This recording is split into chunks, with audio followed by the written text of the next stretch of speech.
my time to tear down the kingdom, call out the liars. Got a jail on my heart from the pessimist. Got those nails in my mouth for impressionists. Spent too much money on a therapist. Couldn't fix me, I accepted it. Gladiator, gladiator, gladiator. Picked a fight with the gods, I'm the giant slayer. Bone shaker, dominator. Freight train, wrecking ball, I'm the gladiator.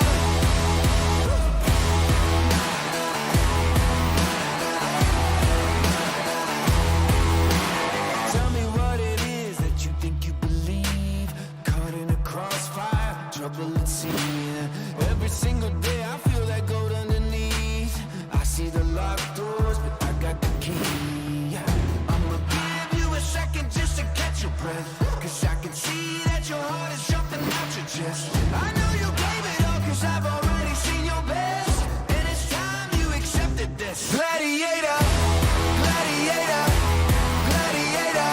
Picked a fight with the gods, I'm the giant slayer. Bone shaker, dominator. Freight train, wrecking ball, I'm the gladiator.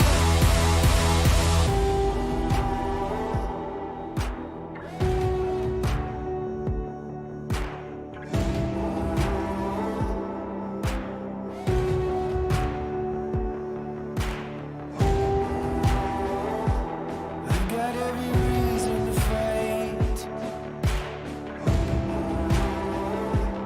I've got every reason to fight.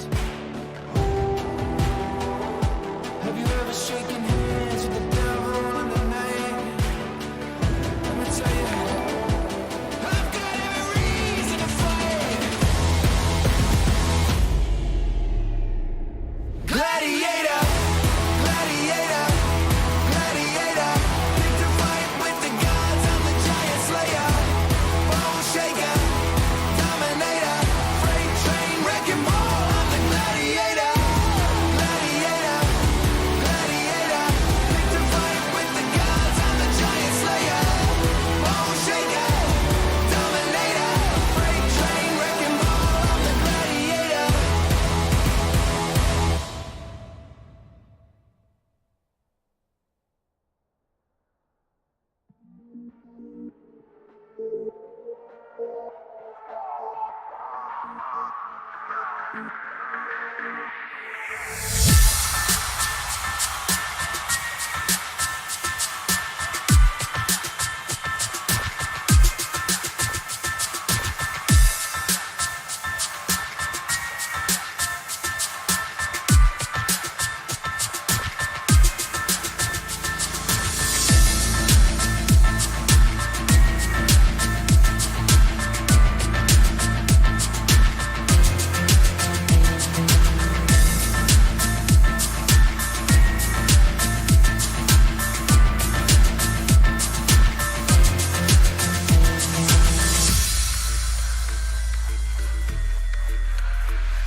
The time is now. Season 3 is at an end.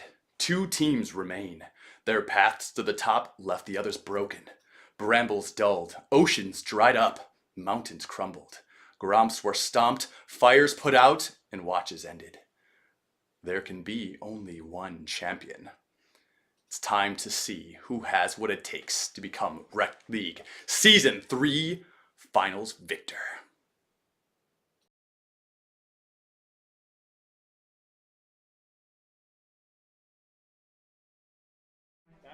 Elder's probably pretty low. He's going to be doing so much damage here.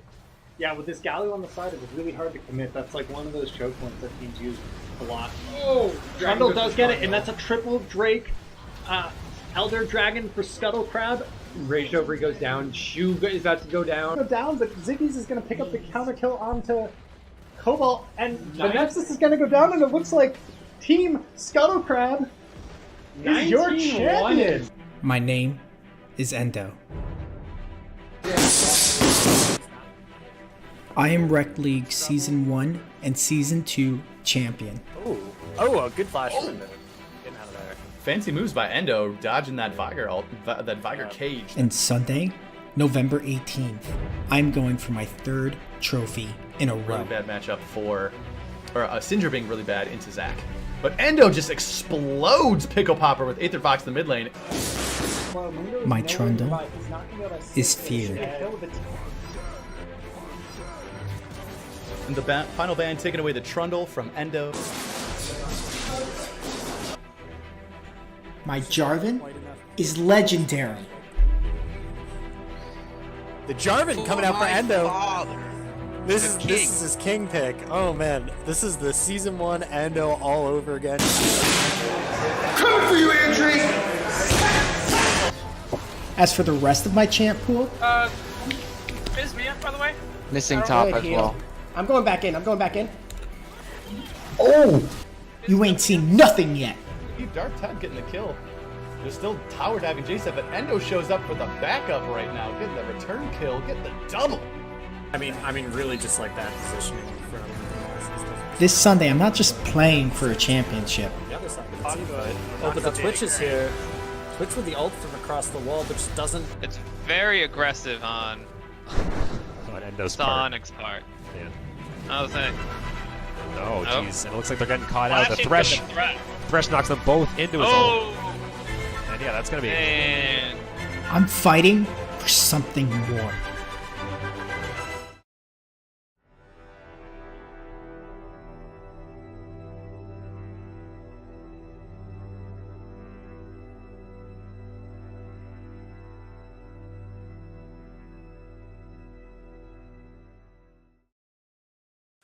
Welcome everyone to the Rekt League Season 3 Finals. This is the culmination of 7 weeks of brutal regular season matchups and 2 weeks of playoff mayhem. My name is Ratty Z and I'll be joined tonight by Aduma, Pickle Popper, and Shadow Volt. Shadow Volt, how you feeling about tonight? I'm feeling good. I think we're gonna have a really intense series and I'm looking forward to it. How about you? I'm really feeling it too. These two teams have battled through a lot and boasted 2 of the best records in our regular season. And as it turns out, with the regular season over and the playoffs, we've tallied the final results for the regular season MVP. And it turns out, who is it gonna be? Shadow of Old? And it is JSEF, support for Team Scuttle Crab. Really had an excellent season. You know, he played the playmakers extremely well. He played more supportive supports extremely well. You can see in the graphic that was put together, he's got the Thresh, he's got the Morgana, he's got the Taric, all MVP played all season long and really well deserved. Absolutely. He really set up his bottom lane to be a dominant force in our league and is looking to bring it all the way into the finals.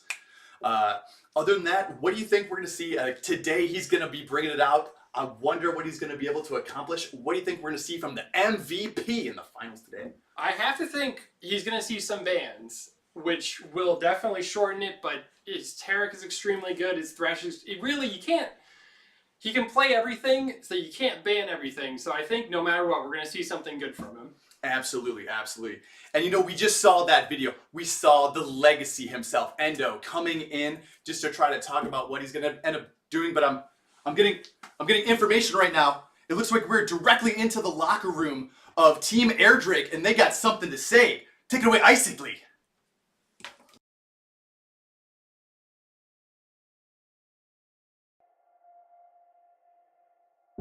Brothers of Air, I come before you as a humble man, one defeated for 2 straight seasons. Unable to display my abilities for the league to see, I was cut to my knees. I fell short. For those of us in the league last season, we all felt that way in some form or another, each and every one of us knowing we could have done something more. But we fell short.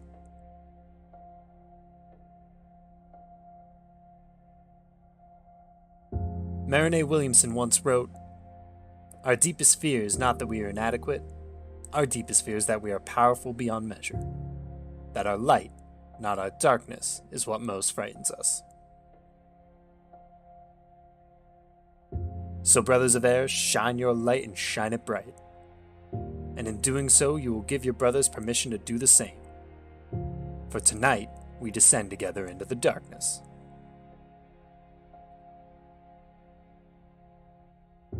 And the only way we rise to see the sun is to liberate ourselves of our fears. But we are not alone. The reality is that this fight isn't just ours. We do not descend as 5. We descend as something greater. Airdrake had an 8-man roster, and a Tom. So we are not alone. The roster we will face on the Rift today has beaten every single team. 2 wins to 0. Except for us. Now, I don't know what your thoughts were when Inferno 2-0'd us in week 2, but I know mine. I hope they would lose with every fiber of my being. Now, I'll say this again. Our opponents have 2-0'd every single team they have played with this roster, so trust me when I say, we are not alone. The entire league is crossing their fingers, saying a prayer, and hoping against hope that we win. Now, there are only 5 people standing in our way. And tell me, what hope does the powerful 5 have against the will of the many? We are not alone.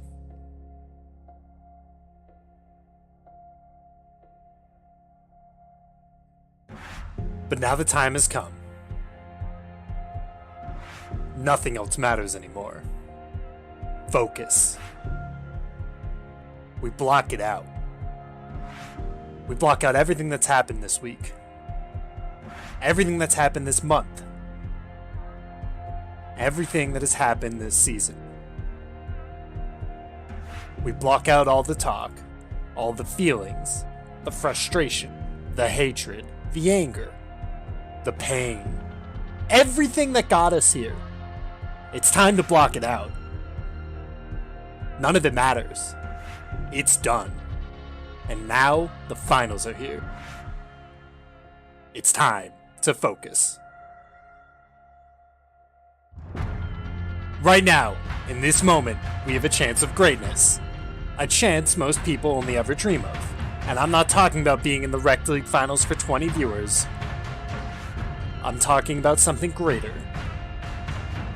Rocky Balboa, the 2016 Cubs, C9's Miracle Gauntlet Run. The underdog story is about hardship, stress, frustration, anger, pain, everything that got us here. No matter how you look at this, we're realistically outgunned, outmanned, and outmaneuvered. Backs against the wall, most analysts expect us to go out quietly. But we are made from something special. Forged in the fires of hardship and loss, we weren't just born in the gray screen, we were raised by it, respawned by it. And so as the lion roar echoes off the sun-setting plains, as the tree stands fast against the coming fire, as Rocky stood back up in the last round, and as the Cubs swept the final 3 games, as Cloud9 reversed double swept from 7th to Worlds, we will not go quietly into that good night. No, sir! We will rage and fight against the dying light! So make no mistake, our chance is right here, right now, right in front of us. We get to start over. We get to write our history. And these next few hours, we get to choose the type of person we want to be and how we will be remembered. Should we lose, let us choose to do so with our heads held high, and we will cheer as the victors pass us by. But when we win, history will remember us for this. History only remembers the victors because it was written by them. Now alone, we may feel afraid. We may fall. We may even fail. And we might stumble in the dark. But together, we will write our own history. So grab your brothers of air, infernal, mountain, and ocean, your sisters of sentinel, bramble, and grump alike. And don't be afraid. We are together. They are behind us. Grab the light inside and shine so we don't fall and we don't fail. Allow each of us to do our jobs so we shine bright, and allow our brothers and sisters to do the same around us. So let us write our history here, today, and make today matter, so that tomorrow, history remembers us.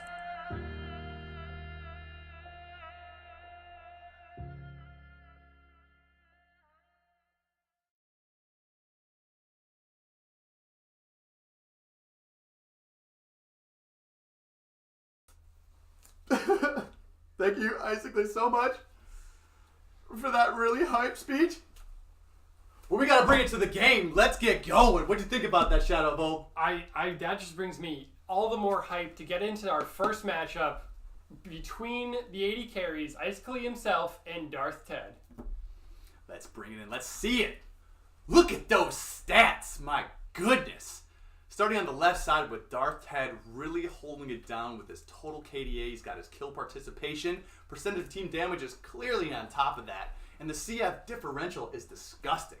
What do you think about all that? It really allows him to start the game off with a lead, that CS differential. It allows him to get into the mid game with a lead so he can really carry it home for his team. And that's absolutely true. But we still got Icicle holding it down on the other side. Those stats don't necessarily do him justice, because as you can see in that graph at the bottom of the screen, he really starts to pick it up in the mid game, really bringing it back for his team. So this is the first matchup I think he's going to be really good to see. But then, with the AD carries, you of course have to bring into the conversation the supports. And as you know, we start off with JSF winning the MVP. Shadow Bolt, what do you think about this matchup? I think it will be the most important matchup because of how strong JSF is. He is really an incredibly good support. And it's not that Cop is a bad support, but JSF is just on another level, especially those stats. His vision score is a little bit lower. That's because his games are shorter. That goal differential is massive. Massive KDA, 7.4. I mean, he does it all. You're right. He just gets the job done, does not die for his troubles. But Cop has really been picking it up here in the postseason as well as in the end of the regular season. I wouldn't be surprised to see him really do a lot of work for this game. So other than that, we're just going to have to see how these teams are ready to go in this first titanic battle that we have set up for us today. But other than that, I just think that there's a lot of lanes we're going to talk about today during this broadcast. But looking at those two lanes, what do you think we're going to see in that bot lane? I think we'll see a lot of early aggression from Air Drake and a lot of later game scaling from Scuttle Crab. That seems to be the 80 carries and supports they trend towards on either side. And we'll have to see who gets an advantage early and who can carry it late into the game. Absolutely. And with that, I mean, it's going to be a tough one. Scuttle Crab coming in on the top seed with a lot of victories this season and a feared bot lane. So I think we're ready to throw it over to Champion Select. We're going to be getting going here with the first round of bans, and we're going to see what Scuttle Crab and Air choose to ban away from each other today. Now, this is an object of much debate. I'm not really sure what we're going to end up seeing here. What do you think we're going to see from this first round of bans? It's hard to tell, really, because both teams, they've had weeks to prepare for this. We see the Gangplank taken away early from Shoemaker, that's one of his best, and the Tarek taken away from JSF, also one of his best. No surprises here. Yeah, and that's true. The Tarek is one of those things that it's tough because banning things away from JSF doesn't always get you the result you want. He's so good on those particular champions. But it looks like we had a little bit of a problem, a little technical difficulties having to throw it back. for what's going on. And that's to be expected. We got a lot of things in the mix right now. A lot of tensions are high. Hands are shaking. But they're really going in for this final battle here. So otherwise, they're gonna try one more time, get back into it. But we saw a little bit of details at first. We did. We saw that Tarek being taken away, which is that quintessential playmaker in the bot lane that can really cause havoc in those team fights. It can, and it can really protect your entire team to allow them to just run through a team fight. When used properly, it's one of the best supports in the game, I feel, and JSF knows how to use it properly, so it's no surprise it's banned away. And I imagine, of course, we'll have the same first two bans coming through in the Gangplank and then the Tarek. Yeah, I imagine so, and it's really going to have to come down. The Gangplank, really one of those picks for Shoemaker, allowing him to get that safe top lane matchup, giving him the farm that he needs to really affect the game in the long run. And then the Leona ban coming in against Cop, no real surprise there. It's one of his best champions recently. Absolutely. It's one of those things where he can really, like we said, start taking over a game, cause a lot of problems in the bot lane, allowing Air to really get back into it. Same Morgana. No surprises so far, I would say. More bans away from JSF, and just a ban against 3 of the players. Zach taken away from Dainty Tacos to engage. And one more ban for JSF, the Tarek. The 3 champions that were on the picture. As you saw, the picture tells no lies. JSF being slightly too scary for the enemy team to take out. But we got the first pick Nocturne, which has been a terror in this league. On the topic of scary, it's a really strong champion, especially when you want to kill the other team's AD carry, and you definitely want to keep Isakli down. So yeah, and you're going to get that. We know that Endo... We haven't actually seen Endo play that this season. I don't think so, no. But I imagine he's played it off stream. And you saw him training in that video. He is prepared for anything, and that man's really going to be bringing it to him with the Nocturne, quite literally. Jumping in on, but we got the Urgot picked up. We're assuming for Shoemaker on the top for now. We're assuming, but it can go mid lane. Unlikely, but it definitely can go mid lane. And the Alistar, another engaged champion like Leona for Cobb. And I really like to see that on the support, especially with the Nocturne coming in. If the Alistar plays it right, it's possible the Nocturne comes in potentially on the AD carry. He gets a knock up, and he can headbutt him away, keeping his carry very safe. Very safe indeed. And they're letting the timer tick all the way down on their next picks.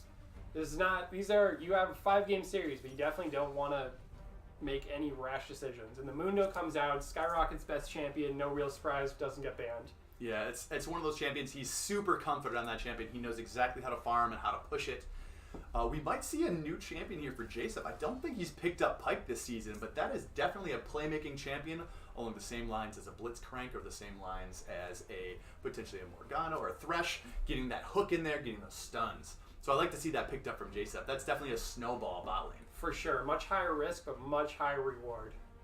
And other than that, it's still... I would not be too sad if you're a fan of Airdrick, because Alistar is not terrible into that. If he gets hooked in first, you kind of want to be closer to that matchup on the bot lane. So I think he's picking that up for that mid-game kind of roaming potential that he can make some plays throughout the game. Very much so. And the Sejuani last picked in the first round for Air. It's another strong jungler a la Zach. And the Ahri banned first off. Also, no surprise, Aether Fox kind of gives away his favorite champion. That's very true. Not allowing it to go in the hands of the mid laner there for Aether Fox, right? It's potentially we might see a ban going at Aether Fox as well, taking away his 2 comfort champions. If we see a Syndra taken away here, it's possible. Could definitely be seeing that. We see the Respect Draven ban taken away from Isakli, the League of Draven, not today. And there comes the Syndra ban, as you predicted. Yeah, so they're taking away those comfort picks from the mid laner of Scuttlecrab, taking him off those 2 champions that he is so familiar with, which could put a little crimp in their plans. It's going to be hard for Aether Fox, unless he's been practicing, something new for them to take away. We could definitely see Galio coming in. It's the last pick that wasn't banned. Both mid laners really like it, and they pick up the Xayah instantly. I'm a little bit surprised by that, but it's a great response into the Nocturne for sure. Absolutely. Giving himself that self-peel, that ultimate ability where the feathers fly, keeping him untargetable and invulnerable for just a moment might just be the time that the Alistar needs, and the rest of his team needs to peel off of him so he can do that carry work. And Darkseid's hovering the Kai'Sa, probably the strongest late game carry in the game right now. Looks like they're probably going to lock it in. It's a pick he's played. It's a pick that's just really strong. If you get to the late game, you can 1v9 any team fight with a little bit of protection. Yeah, Scuttle, you're 100% correct in that. Kaisa being a very strong late game champion. One of those things that's just going to allow Darth's Head to affect that late game, that what they need in the long run. But as properly predicted, it looks like we're going to see this Galio coming out to the 3rd round go-to pick for Aether Fox, allowing him to be that extra support almost from the mid lane, helping out that bottom lane duo that's just so powerful. And the Galio Nocturne is something to be feared. It really is. I believe they call it in China the ballistic missile comp, or the guided missile comp. It's and a Heimerdinger last picked for the mid lane, I assume. Wow, interesting. I did not expect to see the Heimerdinger coming out here, but that is still a champion that can just push the lane forward, prevent the Galio from roaming around, take away that priority so that Aether Fox has to stay in lane or risk losing not only his tower, but an incredible amount of farm and gold advantage. And it definitely is one of those champions that you want to gank it because it's so pushed up and you have a Galio, tons of CC, tons of gank support, but you look at that Heimerdinger, you can absolutely get a kill and flash away your stopwatch and ruin your day. So it's interesting. I'm not certain where both junglers are going to want to go. Urgot's hard to gank, Heimer's hard to gank, the bot lane's hard to gank. But on the other hand, you're never killing a Mundo, you're never killing a Galio, and the bot lane has a lot of turnaround potential also. So I think we'll see a lot of farming to start. I agree with you. I think in the top lane there, one thing that Shoemaker has shown, and I'm a little too familiar with this, is that his Urgot into Dr. Mundo, he knows exactly how to play this one. So I would be very surprised. Skyrockets being a very proficient Mundo probably won't fall to the same issues that normally comes into this matchup. But looking at the top lane, it's possible that if Urgot gets ahead, he can absolutely snowball that lane to a point where Dr. Mundo just is no longer able to farm, even under tower. So that's one I'd be interested in. But what do we think about the Nocturne in Sejuani as far as potential invades? We know Endo likes to invade his opponent. We know he likes to be very aggressive in the jungle. And Sejuani being a little bit, a nice beefy tank, and a little safer. But what do we think about that possibility that he could still jump into the enemy jungler and really get some damage done? If it's a clean 1v1, you take the Nocturne 100% of the time. But Sejuani has a very, very safe clear with the way they changed her stun mechanic and damage to early minions. So I wouldn't expect a fight. I would expect more, you get wards deep, you see where the jungler is, then you go and you take something away from him where he isn't. And that's true. The one thing I'm really interested in here is the Galio currently. Now, he took Ignite in the mid lane. He did take Ignite. That's one of my specials. So he is definitely looking to do a lot of damage. Tell me about that Galio with Ignite in the mid lane. Why does that work? He's looking to brawl because especially when you have all three of your spells, you land the taunt or the knock-up, either one guarantees you the other and full damage on your Q, the Winds of War, which stays down and does max health every second. And then the Ignite, if he took Electrocute, you can really surprise people at level 3. I assume he did not. Aftershock is much more popular, but he's looking to fight, and I think it's a risky choice into a Heimerdinger, because you can't really fight the Heimerdinger too well. The Winds of War does not kill his turrets early, and I like it. It's a bold choice, but it's a little bit risky. That's true, and that's one of those things where if you dive into a Heimerdinger, into that nest of turrets, and you don't get that immediate burst of damage, especially as Galio, you're in for a world of hurt. You have no other mobility to get out of there, especially if you Justice Punch directly into him. You're stuck in a dangerous zone here. So I think Aether Fox must have a lot of confidence going into this matchup, but if you're ever going to have confidence going into the matchup, it's definitely the finals for the Rekt League this year. So with that, we move down to the final lane that we talked a little bit about before. We have the Kaisa Pike into the Xayah Alistar. So what are we thinking about the Scuttle Crab side of things? Now we know Kaisa's a late game carry, but is able to do a fair amount of damage in the early game. Not too much, but if she gets the poke off, she can really cause a lot of problems. What do you think we're to see out of this particular matchup? We'll start off with the Scuttle Crab side of things, and then move over to what we want to see for air. Well, I think Scuttle Crab has a very good... I think they can fight early. I think Kaisa's late game damage is clearly her strong suit, but it's a little bit deceptive. Her early game damage is there, for certain. And we see that the Galio did take Aftershock, but Aftershock on the Pike as well, and Fleet Footwork on both AD carries. Aftershock on both AD. Everything pretty much the same in the bot lane, actually. But they can fight early. If you get a hook onto the Xayah, before she has her ult, you can easily burst her down with a quick Pike combo and a quick Kai'Sa combo. Yeah, absolutely. And that's the thing. I think this bottom lane, while seemingly could be a little bit of a farm lane, Alistar Xayah can definitely get a lot of damage off, especially level 2. It can be really there. So otherwise, we got the game. They're gonna get started. We're moving into game number 1 of the Rekt League Finals. Let's hear it in the chat. I want to hear exclamation point Air if you want Team Air to win. I want to hear exclamation point Scuttle if you want Team Scuttle to win. Let us know what you think. But otherwise, these teams, it looks like they've been doing a little bit of homework. We have the 5-man grouping from Scuttlecrab on the blue side, looking for that potential mid lane gank here, but they're not going to find it this game. I think they're just looking to see if Air Drake wants to do anything feisty early. I don't think they're really looking to invade themselves. They have very little AoE CC. They've got the hook from the Pike. They could theoretically take the Galio taunt, but really you're not looking to do anything at level 1. You're just looking to make sure they aren't doing anything to you, get some wards down, see where the enemy jungler is starting, and try to get yourself a clean start. Because with Galio, Nocturne, Kai'Sa, Mundo, even Pike, you're looking to get to 25 minutes. If you get to 25 minutes, you think you should win this game for certain. So you just want to get a good clean start, not lose anything early. And that's definitely the case. You're absolutely right there. They have a lot of vision that they put up. They have that mid lane vision to make sure that there's no cheeky level 2 action going in to take out the mid lane. They have that ward that they just saw to see the they didn't quite get it deep enough to see exactly where the jungler is going to go and the path he's going to take. But otherwise, they got started. They played themselves safe. They allowed Nocturne to have his space in the jungle, and that's a great way to get started. So we're getting right into the lane phase here. We got Galio getting the CS in, doing pretty well, only missing 1 minion, but doing a great job otherwise.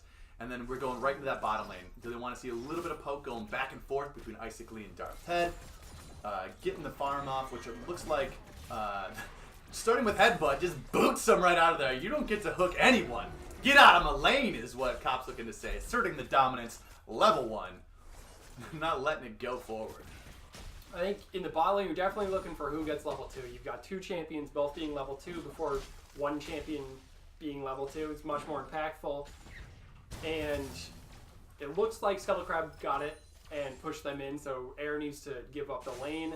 Likewise, top lane, if you're Mundo, you need to just hide from the ranged advantage of the Urgot and the early damage. Right. And the same for Galio. It's 2 different melee champions and a ranged champions, so you're going to get pushed in top and mid if you're Scuttlecrab, and you're going to get pushed in bot probably if you're Air, and you need to see where the junglers go. It means Dainty Taco has a lot of room to roam topside because both of his laners will respond first, and Endo has more room to move in the bottom lane. Aether, right now, not Aetherfox, but Skyrocket's in the top lane. Has to do a difficult piece of work here. Being low level, he's going to have to farm under tower, and there's enough damage that he's not going to get this all. He took an incredible amount of damage trying to freeze the lane, which is really going to prevent him from having a strong early game piece here, because as Urgot into Mundo matchup, his poke is enough to really push you out of lane. So this is a devastating start currently for Scuttlecrab. Aetherfox being low health, Skyrocket's being low health, they're not going to be able to get the farm that they need to catch up. Even though he's done a good job under tower, only down a couple farm at the moment from the top lane. But Aetherfox, this is gonna snowball a little bit further. As we see this mid laner, Gulen's going to be pushing up with these turrets. He's going to start inching them forward, denying Aetherfox even more farm as it goes on. Winds of War not going to be doing just as much damage, and he's going to have to, if he does that combo, the Justice Punch into the Winds of War and a Justice Punch, he's going to take a lot. He's going to take a lot for sure. And it's really, Dainty Taco getting feisty. Not really sure. He's got the lanes. Shoemaker's coming down. He's going to go for this. Endo doesn't see this right now. The ward was in the bush without it being there, but Shoemaker then forcing the flash out of Endo immediately. Shoemaker also there hits him with the grenade. Gets the flip on him right now. Endo putting himself in a world of hurt. Flash already down. First blood going to Gulen in the mid lane. That's just an excellent roam. And on top of that, Endo actually managed to smite and kill the blue buff, which means Heimerdinger now has a blue buff in the mid lane. That's everyone's nightmare. This game could not have started better for Air. Absolutely. They have 100% scouted out exactly what they needed to do to take it to Scuttlecrab immediately. And I think it's not looking so good. They seem to be out of sorts right now, taking a lot of damage, a lot of poke. Potentially just coming into this game with their heads held far too high for this matchup, perhaps. Maybe that speech from Icically in the bot lane really pumping them up right now. Because otherwise, wow, good start. It definitely seems like it. I mean, Scuttlecrab picked a team comp that is gonna fall behind, and they have yet to play to that. They're not playing to that reality. They need to understand that quickly, or this game could get out of hand. They probably scale better. It's close, but they probably scale better. But if you get snowballed upon, there's no one that can handle this Urgot or Heimerdinger in the side lanes. Absolutely. Like we said before, this top lane matchup, if Urgot gets ahead, the Mundo is not going to be able to fight back. One of the things that Mundos often do is they get themselves low before they use their ultimate to regen their health. But Urgot wants you low, and that additional mana, their health that you're going to use in order to invoke that power, it's going to bring you low enough for that execute. And Shoemaker knows this. So we got to be very careful in the top lane. We got Endo hanging out in the bottom, looking to jump in, potentially looking for things. Shows himself onto a ward so they know where the Nocturne is, allowing the go-ahead of the top lane for Team Air to keep on poking. And this is where Air is playing to their strength. They know they're not a stronger bot lane. The lanes are fairly even, but JSF is just an excellent presence in that bot lane. And they're going to get pushed in, and they're playing to that. They know they need to be careful, they need to hide because the rest of their map is winning. And they need to let the rest of their map win and stay even. And that's what they're doing. They're barely down CS. I mean, it looks big, but they have a wave to kill, or they don't have a wave to kill. They're down CS, but it's okay because the rest of the map is winning. The fight top lane. Ooh, going against the kill onto him. Almost dies, but slivers of health. That is the same painful level 6 that you feel with Dr. Mundo into that Urgot. Boom with the skyrockets. And that is exactly what you said. The Mundo's gonna get low, and the Urgot wants him low. That's exactly what happened in that one. Getting that second blood going over to Team Air. And the difficult part here, Mundo does have nearly the same CS value. He has been CSing well under tower, but he did not respect the low health and the execute that those chains do from Urgot. Punishing. And you can see Urgot also took the Keystone spellbook, Summoner spellbook, which allowed him to switch to Ignite before that fight started. There's an ult coming in from the Nocturne onto the Heimerdinger. This is what Heimerdinger wants. The hard part right here is Gulen didn't play that super well from getting that in because he retreated out of his... But he did! Woo! Never mind, I take it all back, Gulen. You're a genius.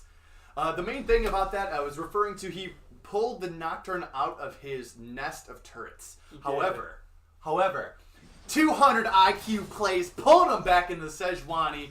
Not even thinking about it. Endo did not have the flash to follow for the kill because he got invaded on. So Team Air is playing this perfectly. They really are, and they're up to an early lead. It's only about 500, 600 gold, which is not nothing, but it's not a lot. But once you get these leads, Heimerdinger has 2 kills already. He's up a 22 farm right now. These items start to build, and you can see he's without Aetherfox. With Aetherfox not taking teleport, Gulen's already on the tower. There's some fights bottom, but nothing's really going to happen here. They're just trading. And this is where you start to snowball. As you get small gold advantages, which turn into bigger gold advantages with items, and you get turret damage, and the turrets give you big gold, and it starts to snowball across the entire map. And this is really the start that Air's looking for. They picked bullies in 2 lanes. They picked a jungler that apparently is willing to invade a Nocturne. Bold choice, but I like it. Yeah, absolutely. And with his team backing them up, they're clearly communicating well. They have a game plan coming into this game, and they're executing on it, giving themselves that 3-kill lead and about 1,000 gold lead. And what was that, 8 minutes it looks like? Yeah. That's about right. Very good. So otherwise, we have to see what Scuttlecrab here, 9 minutes, what Scuttlecrab has to do in order to come back from this kind of overwhelming start to the game.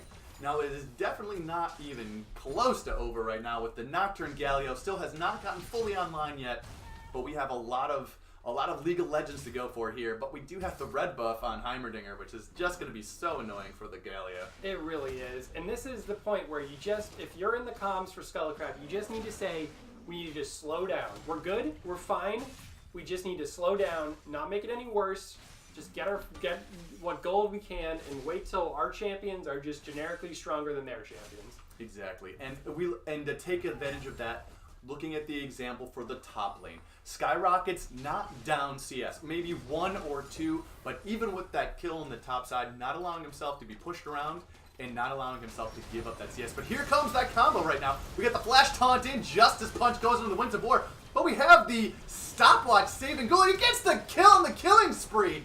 But he gets the double Kill for Gulen in the mid lane. He is just killing it right now on this pick.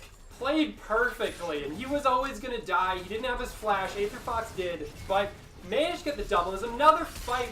Oh, Pike gets the execute and the reset, but nothing else is going to happen. Great kill. That's the response you need. You need to get something to bring it back. That's what I mean. They're trying to slow it down, but sometimes you just don't have to slow it down. If you have the correct lane, you get to hit the gas pedal and get a kill back for your team. He'll go into the fight. He got the execute, which means full gold going to Dark Ted as well, which is exactly what you want to see in that bot lane to bring themselves to that long-term victory. Absolutely, but this is the response you want from Air Drake as well. They see fighting in the bottom, you know the jungler's dead, and you have the advantage top and mid. You go and you take that Rift Herald. So you can probably put it mid and take at least one mid tower, but they're losing a ton of damage in the bot lane after that kill. If you're Air Drake, you need to get that first tower gold. Absolutely, and if nothing else, you need to prevent your bot tower from going down. We've seen this so many times in the regular season. Scuttle Crab walks in, they take your bottom lane turret, they walk to a different lane. Might be middle, might be top, but then they take it, and then if you're watching last week, we got the Dominoes of Doom, as they are well known to do. But right now, it looks like Endo setting up his tent in the bottom lane.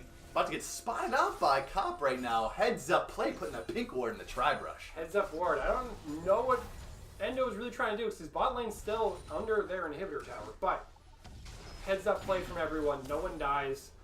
And we just go back to farming. Other than that, we just see a little bit. Gulen is playing very far up right now, but he has a lot of reason to with 4-1 stat line. And we have the Sejuani in the backside just in case that Nocturne decides to follow in. He would find himself into a very dangerous position, but here comes the Rift Herald in the mid lane. Shelly coming up, gonna put a Titanic headbutt and take that first turret. If you're Air, this is exactly what you want to do. Make sure, walk it up as well. Make sure you get another headbutt charge onto the next tower. Aether Fox is low, he can't stop you. If Nocturne comes, Nocturne dies.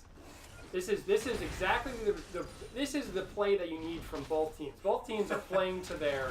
Shelly trolling right now, turning the back in the other directions, getting a lot of punches off on this tower, and Gulen not letting Aether Fox getting very low right now, but may have overstayed his welcome. We got the mid lane here, got the Nocturne potentially using his ult, but perhaps just to keep his bot lane safe.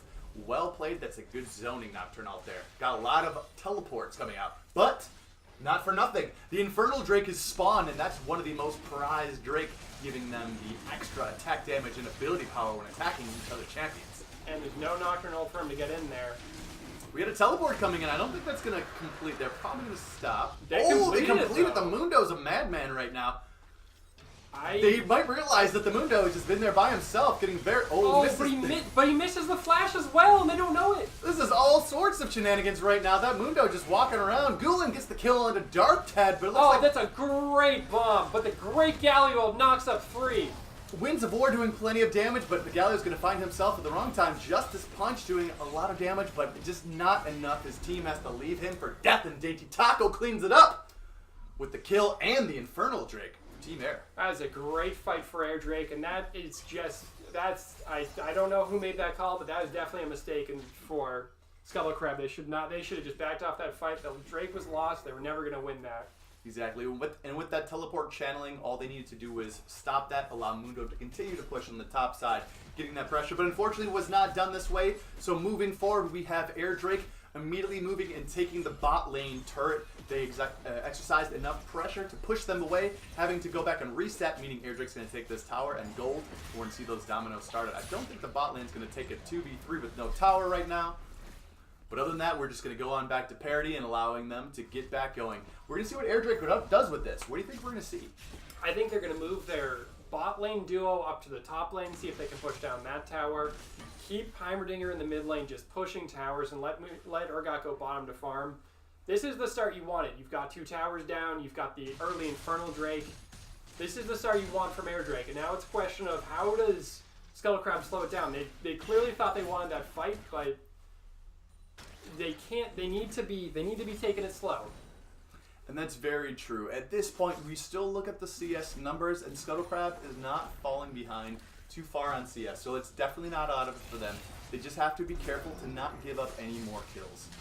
They have to play it safe and allow themselves to push these lanes up and take the fights accordingly, so that they can find picks and they can find opportunities to get these fights where they are ahead on numbers. They can start it off, or perhaps start it off with the Galio ult to really give them that advantage. Yeah, they have 2 different semi-global ults that they can use, with the Galio and the Nocturne coming from anywhere. This is they picked that fight. They had the right idea. They had the Galio ult, but they picked that fight without the Nocturne ult, so they had no real way in. It was just disjointed, and this is a good response from them though. It's get some push mid lane. Galio now apparently kills the turrets pretty easily. Heimerdinger can't really wave clear without turrets quite as easily. And now that they're going to put themselves in a difficult position, because we're seeing the rotations from Airdrick. It looks like they're going to put a lot of pressure on the top side, but at the same time, although he just recalled Shoemaker, but the Nocturne goes in and trying to put the damage onto the Xayah. The Xayah does get the ultimate off right now. Unfortunately, there's a lot of damage coming in. We have the teleport coming out. Danny Taco coming in with the stun. JSEP does get the execute onto Cop. But we have the reinforcements here, getting a killing spree onto Darth Ted. Endo's going to have to retreat, and they're going to have to leave this Mundo. Gets stunned up, might go down here. Pulling to be very close. Gulen's got the damage on the Rampage. Mundo goes down. Gulen's just on point in this game. Gets 2 great bombs, comes in, gets the ulted grenade. That's the one you want for the team fight. And then at the end, gets a great grenade back onto him again. 7-1-1 with 44-ish CS lead. That's the start you're looking for from your mid laner. Absolutely, and you see Shoemaker responding well. Additionally, pulling different lanes to have to defend. They can't just come up and defend the big attacks. He's doing the split push that he needs to do. He is getting ahead in items. He's completed his first Black Cleaver, which allows him to put on plenty of damage even to armored targets. So Airdrake is looking to pull ahead and close it out as soon as they can.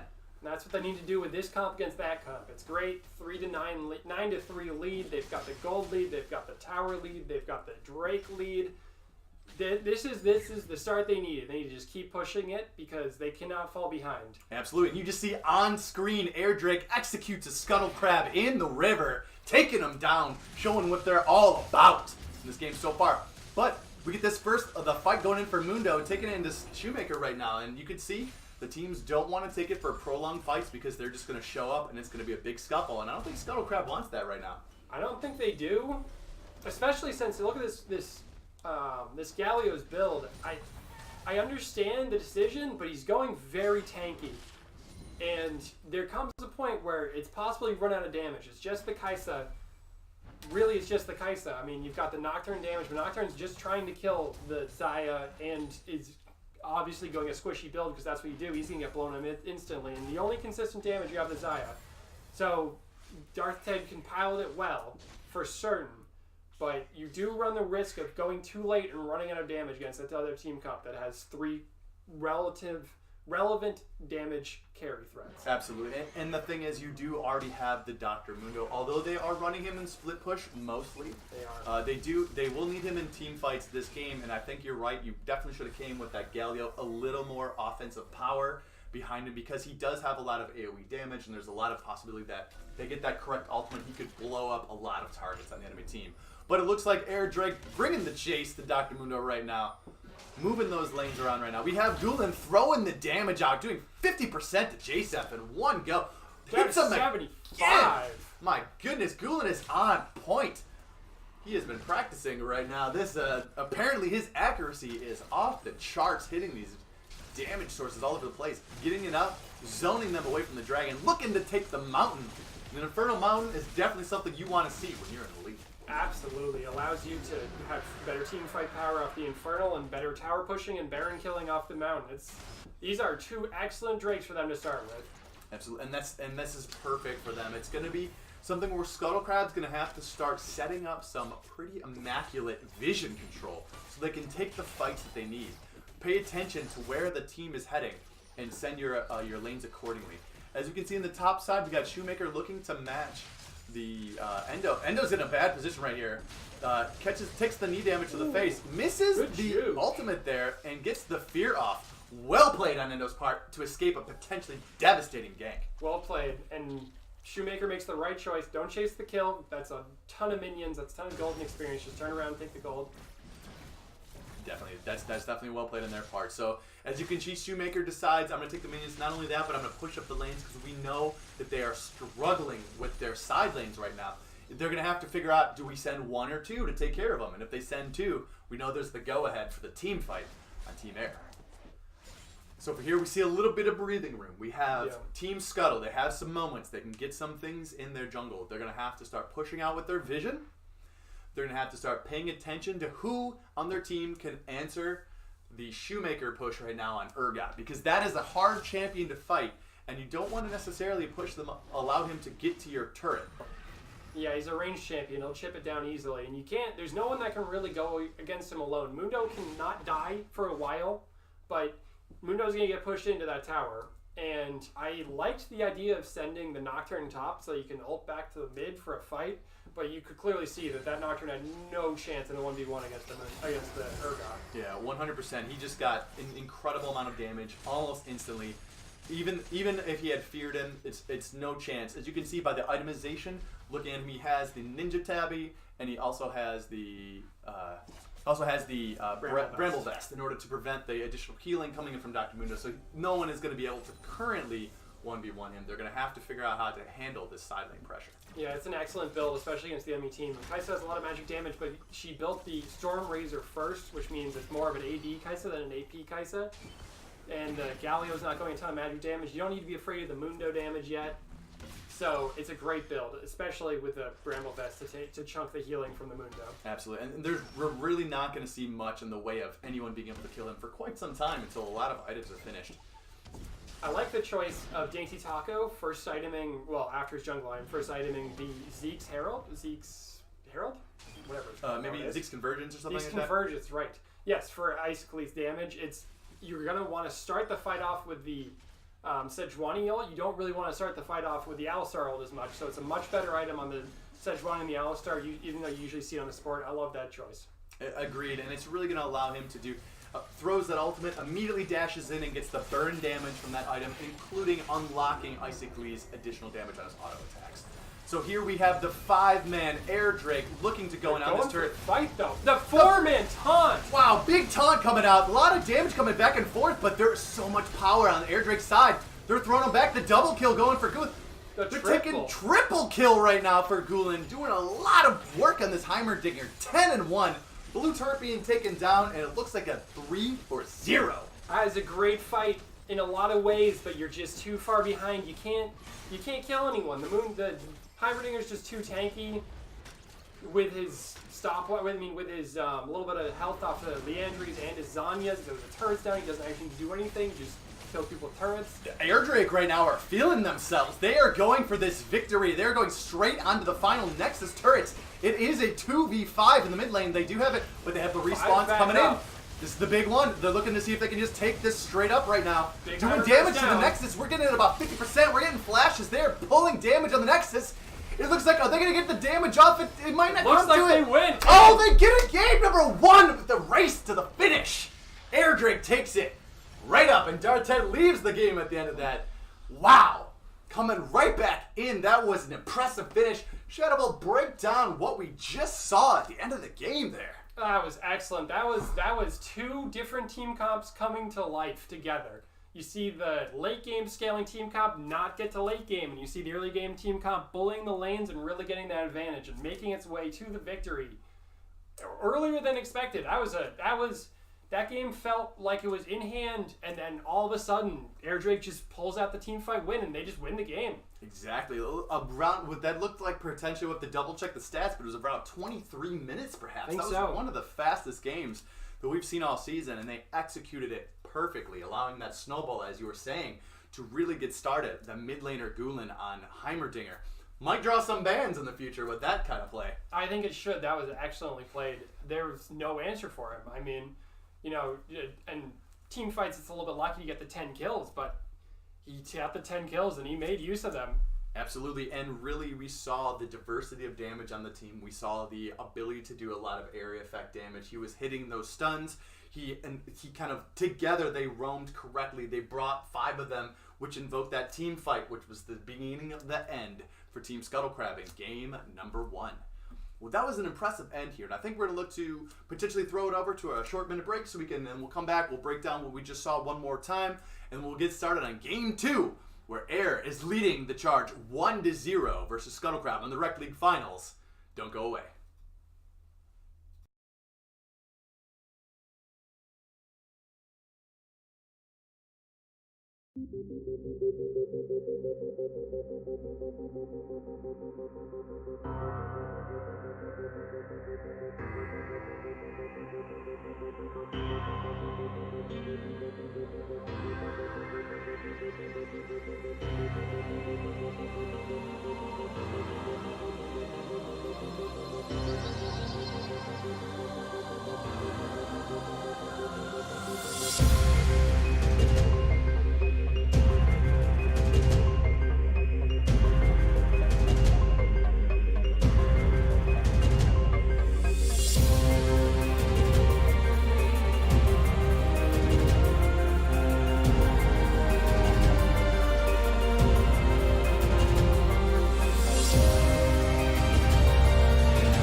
Welcome everyone back to the Rekt League Finals. As you just saw, Team Airdrake taking game number 1 in a very decisive fashion. My name is Ratty Z. I am now joined by Pickle Popper. How did you feel about that last game? That was spicy. They came in with a game plan. They executed. They knew what they were doing. You saw decisive decision making. The teleport. Let's go dragon.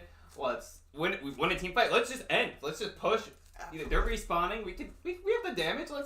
And you know.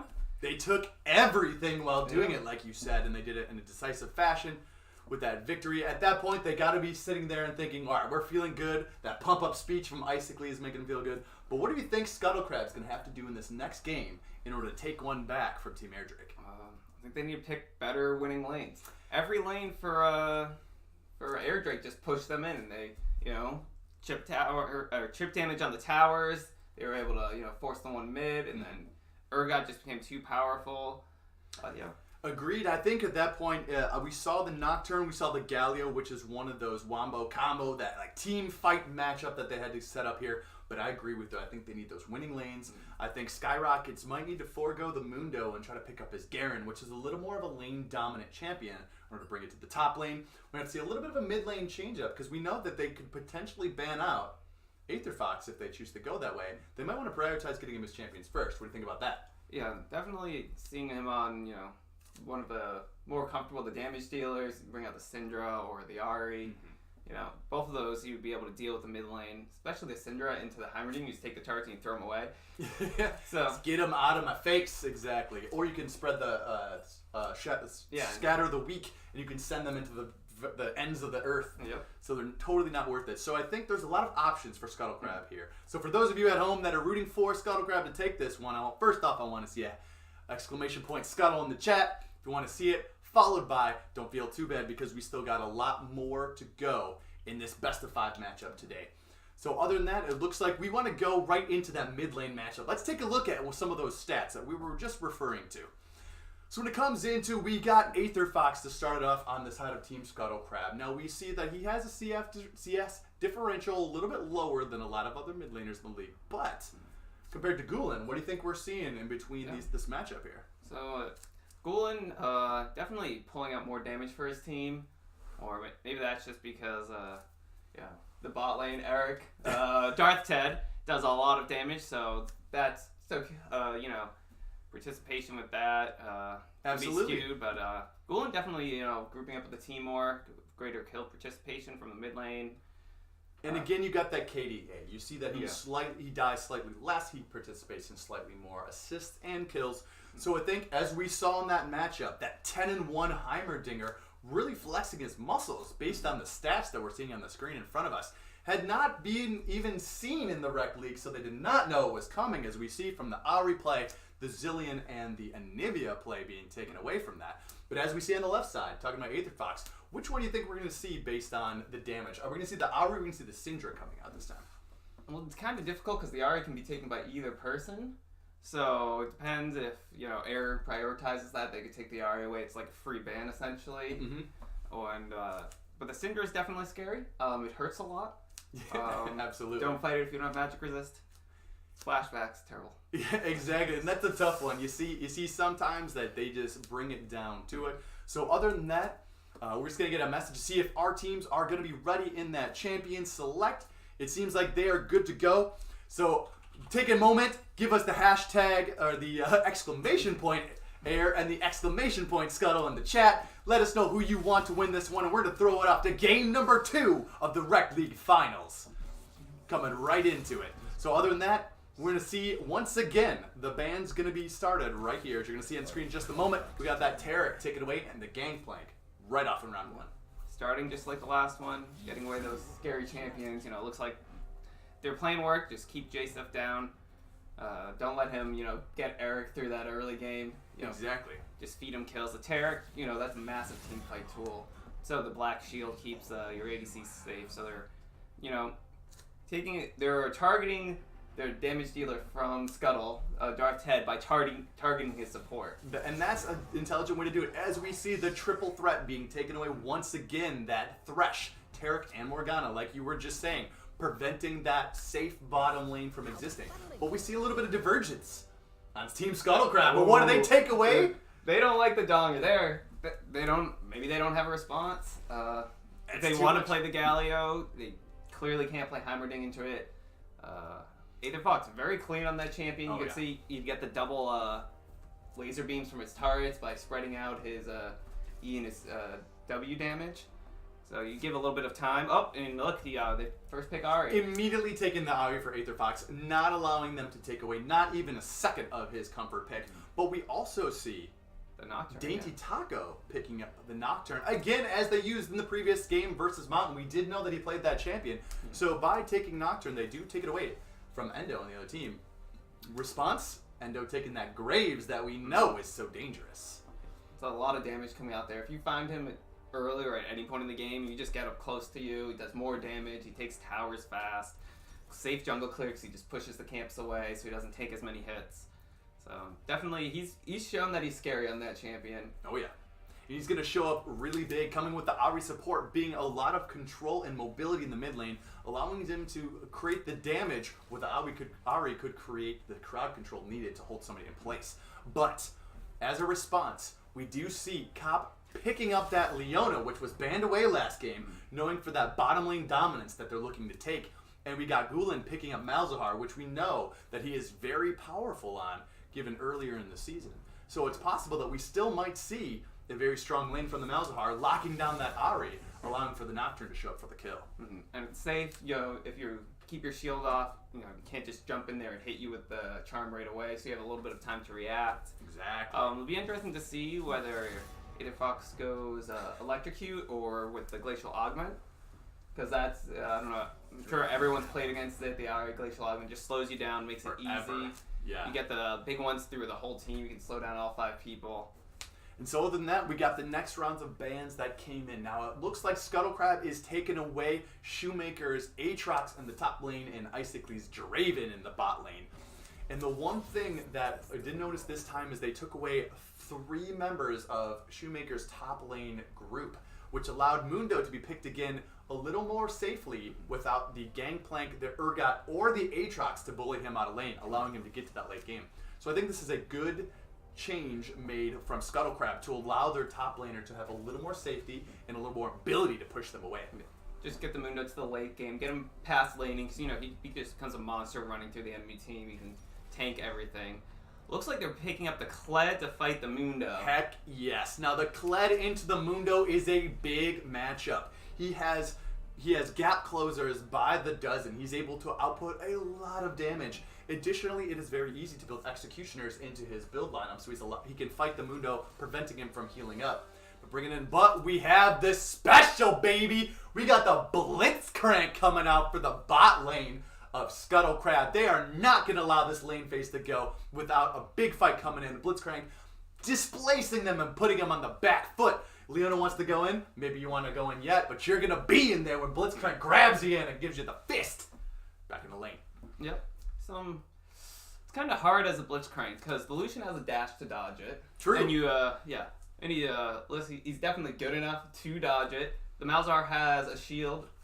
Nocturne has a spell shield. You don't really want to pull Leona into your team because that's where she wants to be. She wants in there stunning, all her abilities. And a Kled, he wants to be in there too. Absolutely. The hard part about Blitzcrank is who is he going to pull? You're really looking for the Malzahar, which got that initial shield prevention to prevent him from getting that crowd control. Lucian's hard to grab, and you really don't want to be grabbing Nocturne, Kled, or Leona into your team. But JSAV being the MVP, he's the one who knows how to make it work. You got to trust the man when he makes his picks, and he's looking to make sure that Xayah pick is going to pay off with the Blitzcrank. We know he's good with it. Yep. He's had plenty of montage videos where he just pulls the target in, executes him for the extra damage, allowing Darth Ted to get that extra little piece in there. Yeah, it easily sets up the routes from Xayah because you pull them in, you know where they're landing. The Blitzcrank will have the knockups. You just Q and auto Xayah, and you pull back them with the E, and they're just stuck there forever right in front of you while you auto attack them. Exactly. And so let's start talking about the individual lane matchups that we have here. We were just talking about the bot lane.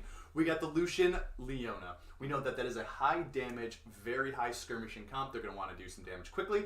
Probably level 2 or level 3. They can do all in play. Get a lot of damage in. They have the Ignite on the Leona, but they do have the Ignite on the Blitzcrank and the Xayah. If they go in too far and they can disengage backwards, they can put themselves in that deadly Blitzcrank tower range. We can pull them in, getting those easy kills. So what do you think we're going to end up seeing in that bot lane matchup? So, Air's probably, they want to push for an easy, or an early level 2. If they get that first, they either, Scuttle has to respect that. Darth Ted and Jace, if they need to back off. If they don't, if Leona gets, her Zenith Blade in, then that's, whoever they get, that person's dead. Because Lucian can dash into, he gets the double tap, and the double tap after he does his Q piercing light. That's a lot of damage. The Ignite on there, the heal doesn't do anything. Exactly. So, the Sunlight procs from Leona is going to give him plenty to do. So I agree with that. That's going to be a volatile bot lane, and Darth Ted and Jace are going to have to play that exceedingly well to not get killed very early. So what do you think about this mid lane matchup? Being in mid lane yourself, you see the Malzahar on one side, you see the Ahri on the other. What are you expecting to come out of these two going at it? This is an interesting matchup. I feel like it's fairly even. It's going to come down to skill. Malzahar is a lot about pushing. You get the Voidlings down and your space aids, and you just push the wave. But Ahri can clear out the Voidlings very easily once she gets a little bit of AP. So that definitely counters that, makes it more difficult. But Malzahar has the shield to keep him safe. Graves, he's an okay ganker because he brings a lot of damage. So if Ahri can get the charm, that's definitely dead Malzahar. And then the Nocturne coming from Dainty Taco. He has the spell shield, so if the Ahri tries charming him, when he ganks, he can negate that. So. And you know that the Nocturne can show up in all 3 of those lanes for a lot of effect. Coming in the top lane, Kled definitely has kill pressure on Dr. Mundo, especially early. It's going to get harder as the game goes late. However, he can affect all 3 of those lanes. The mid lane with Malzahar, once they both reach 6, Ahri can have all the mobility in the world, but it does not matter if you're held in place, suppressed from using any abilities for, 3 seconds? Yeah. Just long enough time to do plenty of damage from Nocturne coming in. And Lucian Leona botline, if she hits any of those stuns, Nocturne can come flying in for a 3v2 that's going to bring a world of hurt to the bot lane of Scuttle Crab.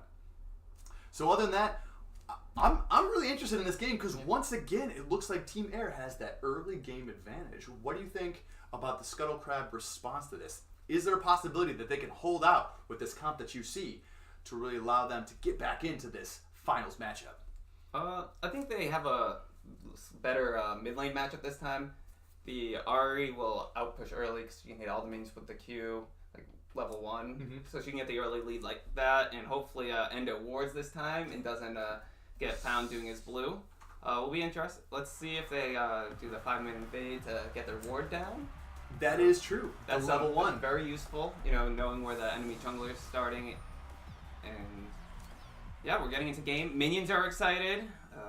KDA is playing for him, jumping in. KDA the pop star is giving us a little bit of intro as we watch the teams rocket on out to the Summoner's Rift, moving on to see what level 1 shenanigans they have, because they have the classic Blitzcrank level 1. You know they're going to want to walk forward because if they find somebody out, they can get the grab. But we got the big fight coming in.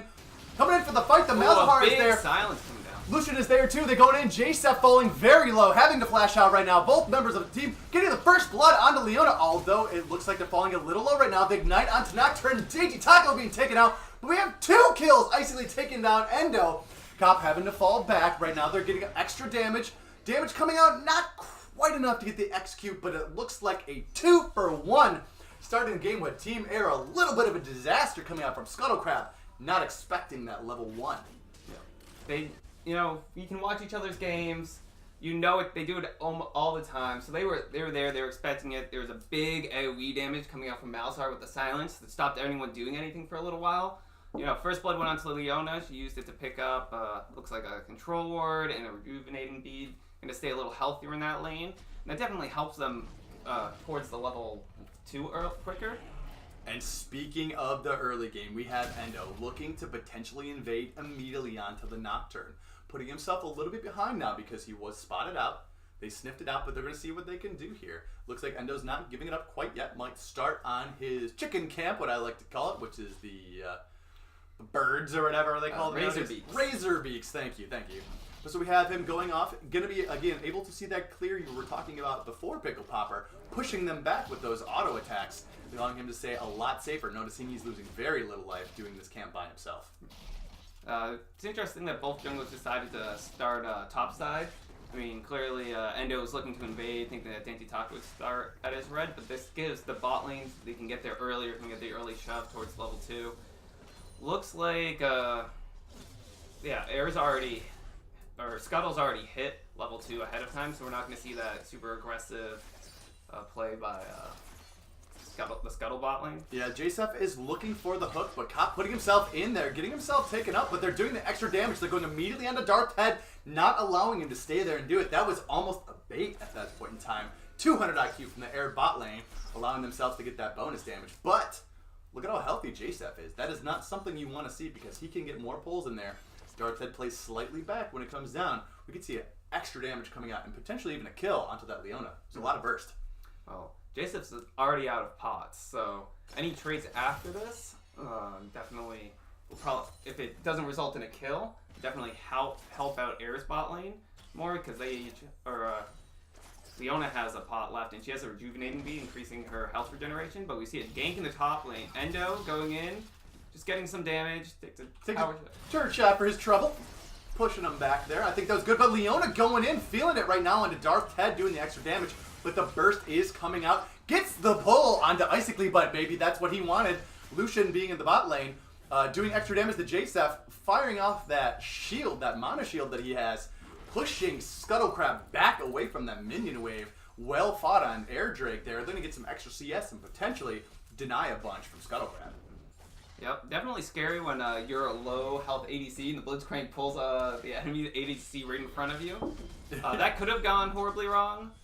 Luckily it's early, so the Lucian doesn't have a ton of damage. He was also low, so respecting the damage out of the ADC and the Blitzcrank. Doesn't want to give over a kill.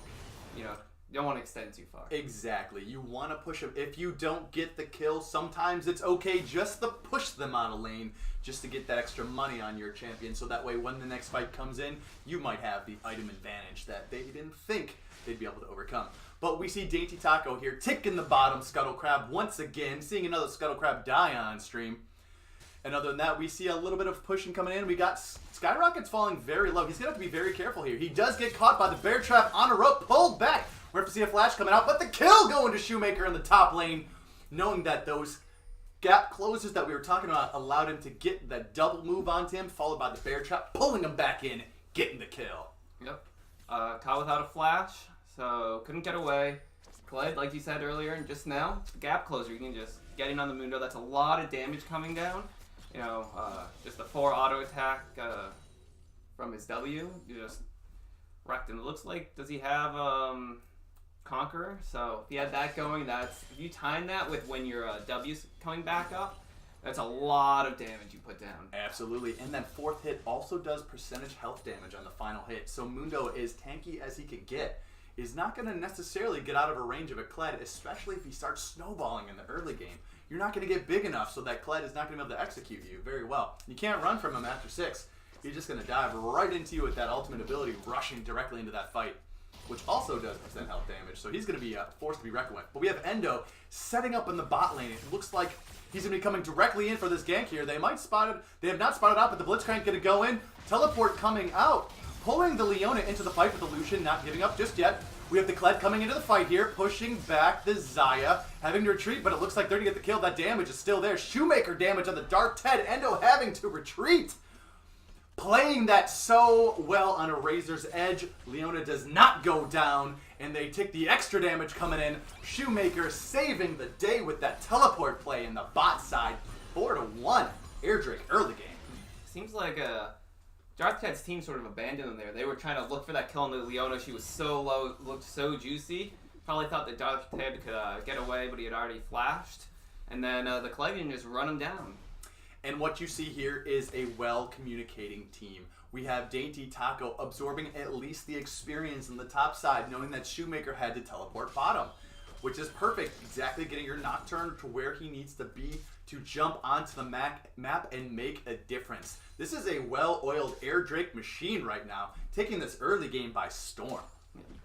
See, Mundo was able to get a little bit of a CS lead while Shoemaker teleported down bot, but if you get a kill, that's worth like the 6th farm that you missed in the top lane. So. Exactly. That early game until I believe it's about 15 minutes, a kill is worth about 16 CS in the early game. It goes to about 13 later. So going down, getting that kill, in addition to not only getting the kill, but preventing the kills on Scuttlecrab, not allowing them to get that Blitzcrank, Zaya, and Graves rolling is a big deal. So other than that, Graves spots out the mouse on the mid lane. Gula doing a lot of damage, but here comes the Charm coming in. Just decides to sidestep that one. The damage actually coming out, but we do have the Kled here. Nocturne ult coming out, gets the flash out of the mid laner. They're retreating. Endo going down very low. Has to. Was that a flash away from that? That bear trap on a rope? Yes, it was. Looks like it was. So that was definitely not in the favor. Blowing both flashes with a single ult, not even having to show up to that. Just the fear of the Nocturne coming in allowed that one to occur. Air Drake again, well played. However, Gulen did take a lot of damage. Going to have to go back. Is probably going to lose a little bit of minions for his trouble. But it looks like we have the Kled engaging here. Finding Endo. Knows he doesn't have a flash. Shoemaker on a killing spree. Again, 200 IQ, but misses the charm. But they have the double team here. But the Nocturne is available. It looks like Danny Taco going in, finding the damage. It looks like they're putting it on to Aetherpox right now, falling very low. The Mundo having to retreat. 3-man. That was a well-collapsed fight, and they're moving out together. Gulen getting the silence off onto Skyrocket, falling very low, taking a lot of damage. He's going to have to back off here, knowing that but we got a kill in the bot lane too while this is happening, but there's a trade going back and forth. There's just a lot of action going on at the same time, knowing both teams, knowing the jungler was away from that fight, knowing the bot lane could skirmish. But I think they got the better end of the deal on Team Airdrake, getting the kill onto Icically, and then getting the kill onto JSF. So right now, that bot lane's starting to snowball. Yeah. Also, you can trade and your support does, and you're alive as an ADC, and the enemy ADC dies. That gives you time to farm, and you keep getting that gold lead. So that's even on top of him getting the kill and JSF getting the kill. Like that's one thing, but then killing the ADC is just huge. And absolutely, but I want to give credit to Skyrockets not leaving the mid lane alone, knowing that Gulen was pushed up a little too far. Shows up, gets the flash out of him, and then chases him down for the kill. Grabbing a kill back for Scuttlecrab, bringing it back up to the top lane, not allowing this game to just snowball out of control in every lane. Yeah, definitely good. Trying to keep the gold lead from snowballing out of control. Air's already up, it looks like 2,500. So that's pretty early. We're not even 10 minutes in the game. Looking pretty good right now, and if they continue on this route, the Nocturne is sneaking away the Infernal Dragon. And so that Infernal Drake is going to give that extra power that they're going to need to really take this game to it. And you really don't want to see a Kled, a Lucian, a Nocturne, and a Malzahar with Infernal Dragon damage buffs. Not going to look good. But Cop going in for the damage right now, forcing the ultimate on Dark Ted, gets the root onto Cop, forcing the flash out of JSF, bringing them both very low. However, it still looks like with that post damage, it's possible that the Leona damage with the Lucian damage is still enough to take this fight if they're looking to do it. But they got to be careful. They're in that range of the pull from JSF. So they're really putting him on there. And it looks like this this process of taking JSF off as 3 major champions is working out so far for Team Airdrake. Endo trying to do the Rift Herald. Trying to bust out the Rift behind the scenes Falls here. very low. Ooh, we have Kled going in and just a little drive-by. Just a little too far, but he finds himself, looking to time the dodge, but Endo's going to go very low here. Looks like they're putting up the wards. He's going to get the blast plant over the wall. With the bear trap on the rope over the wall. 200 IQ prediction for Shoemaker in the top lane. Getting a kill for his troubles. Shoemaker's playing out of his mind this game. This Kled is top notch. Can someone see if Smeb's around? It looks like they might be missing a top laner over there. It looks like Team Airdrake maybe in the offseason might have been trading accounts, because that is you're right, a disgusting top lane performance so far from Shoemaker on this Kled, showing no fear into this matchup. Dominating the jungle, like he's just leaving his lane. He's already won that. He's like, I'm just gonna invade you all the time. I'm gonna find you, catch you out. We got the 4-0-2 right now. He is just all over the place, giving himself at least 80% kill participation, 6 of 8. Doing very well for his team right now, really putting his team on his back. And we got Cop looking to zone them out. We have Gulen zoning them out. Every lane is pushing them back. We have the Nocturne that is up almost 20, a little over 20 farm in the jungle there right now. So that is going to be very scary to deal with. Endo trying to help out each of his lanes, but having little to no success. But we have JSEF noticing that Endo is in the bot lane. We're going to get a repeat. We have the teleport going in. Endo finding himself blown up by Cop in the bot lane there. And they have the Shoemaker there just in case they're noticing that they have the 3. It's possible that Gulen is rotating in from the side right now. They're having the going in. They have the ultimate going in, freezes them in place. JSEF being dove under tower, juggling the damage. They're just going to sit there and burst it down. 4 people in the bot side, taking the first turret, taking the kills, pushing them all the way back, 11-3 Air Drake. That was a very coordinated play. Whew! Yep. The bot lane from Scuttle just backed off as soon as they saw the teleport in. They knew what happens when that Kled comes by. They've seen it before, and then there's the perfect ult from the Leona. And they're going in on the Ahri, who just ults and flashes over the wall, gets safe, gets away from Dainty Taco. But having to use both of those cooldowns, not being able to make a play now in the mid lane, getting Nocturne, that was a heads-up play from Dainty Taco, really finding him sitting on his hands in the mid lane. Don't want to find yourself in that position where you have to flash over the wall to save yourself. But we got Endo once again trying to take this, noticing that it's there, but they might be biting off more than they can chew. We have the Kled going on Endo, doing plenty of damage, is dominating, having to push back the Mundo, not able to take this fight, and that's going to be a Rift Herald for Air Drake. Yeah, they're just finding everything Scuttle's trying to do and just preventing it. They try taking Scuttle, that's the second time, they catch him out. They find him trying to get the big ult going in. They're taking the hit damage there to Aether Fox and Icically finding the killing spree. Shoemaker cannot be stopped. He's making all the plays this game. Like you said, proactive action all over the map. Yep. The Ahri just used the ult and the flash. They knew they were both down. There's nowhere for them to go, so. They have Scully coming out, the Rift Herald, headbutting that mid tower. Boom! Down goes the mid tower. Nocturne getting that final hit. And Scully, once again, getting the 3-point stance, going for the headbutt, taking 50% of the health and knowing that they got a 4v3 here in the mid lane. They're going to have to be pretty careful here.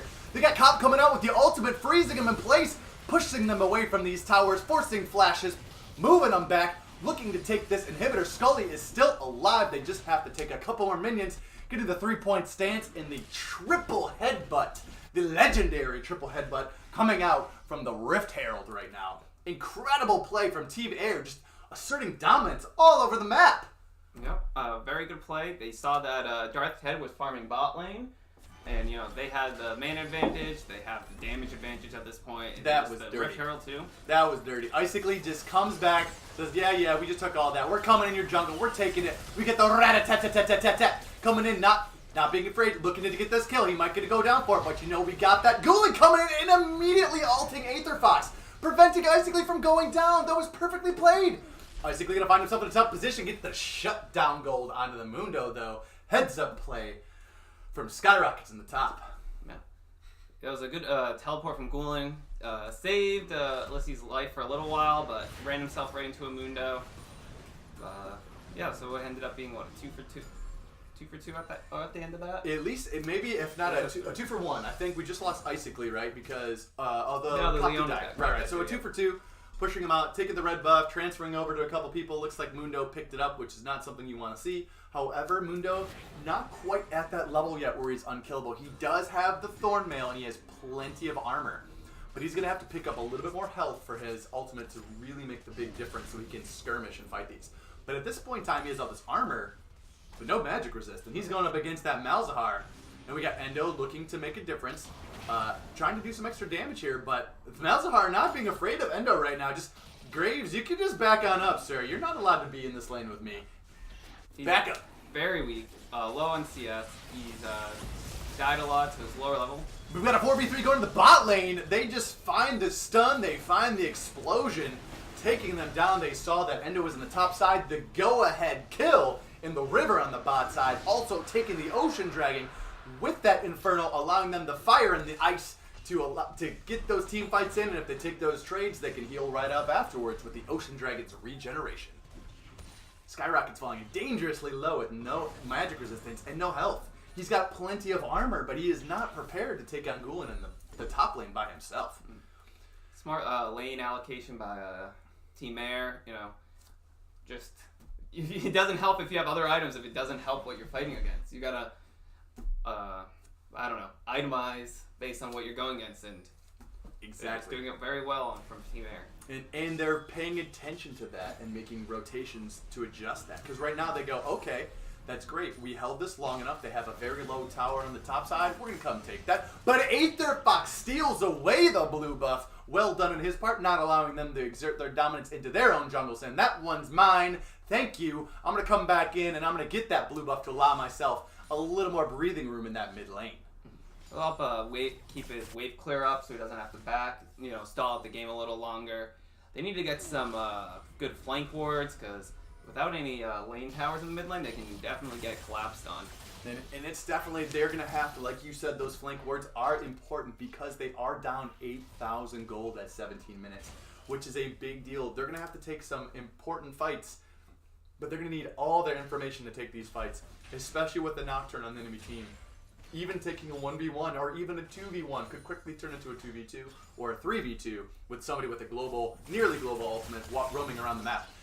As we're looking at right now, we have the Lucian who gets pulled into the tower. That's going to spell doom. We have the Nocturne out coming out. Lucian has to flash out immediately. They have damage coming over the tower.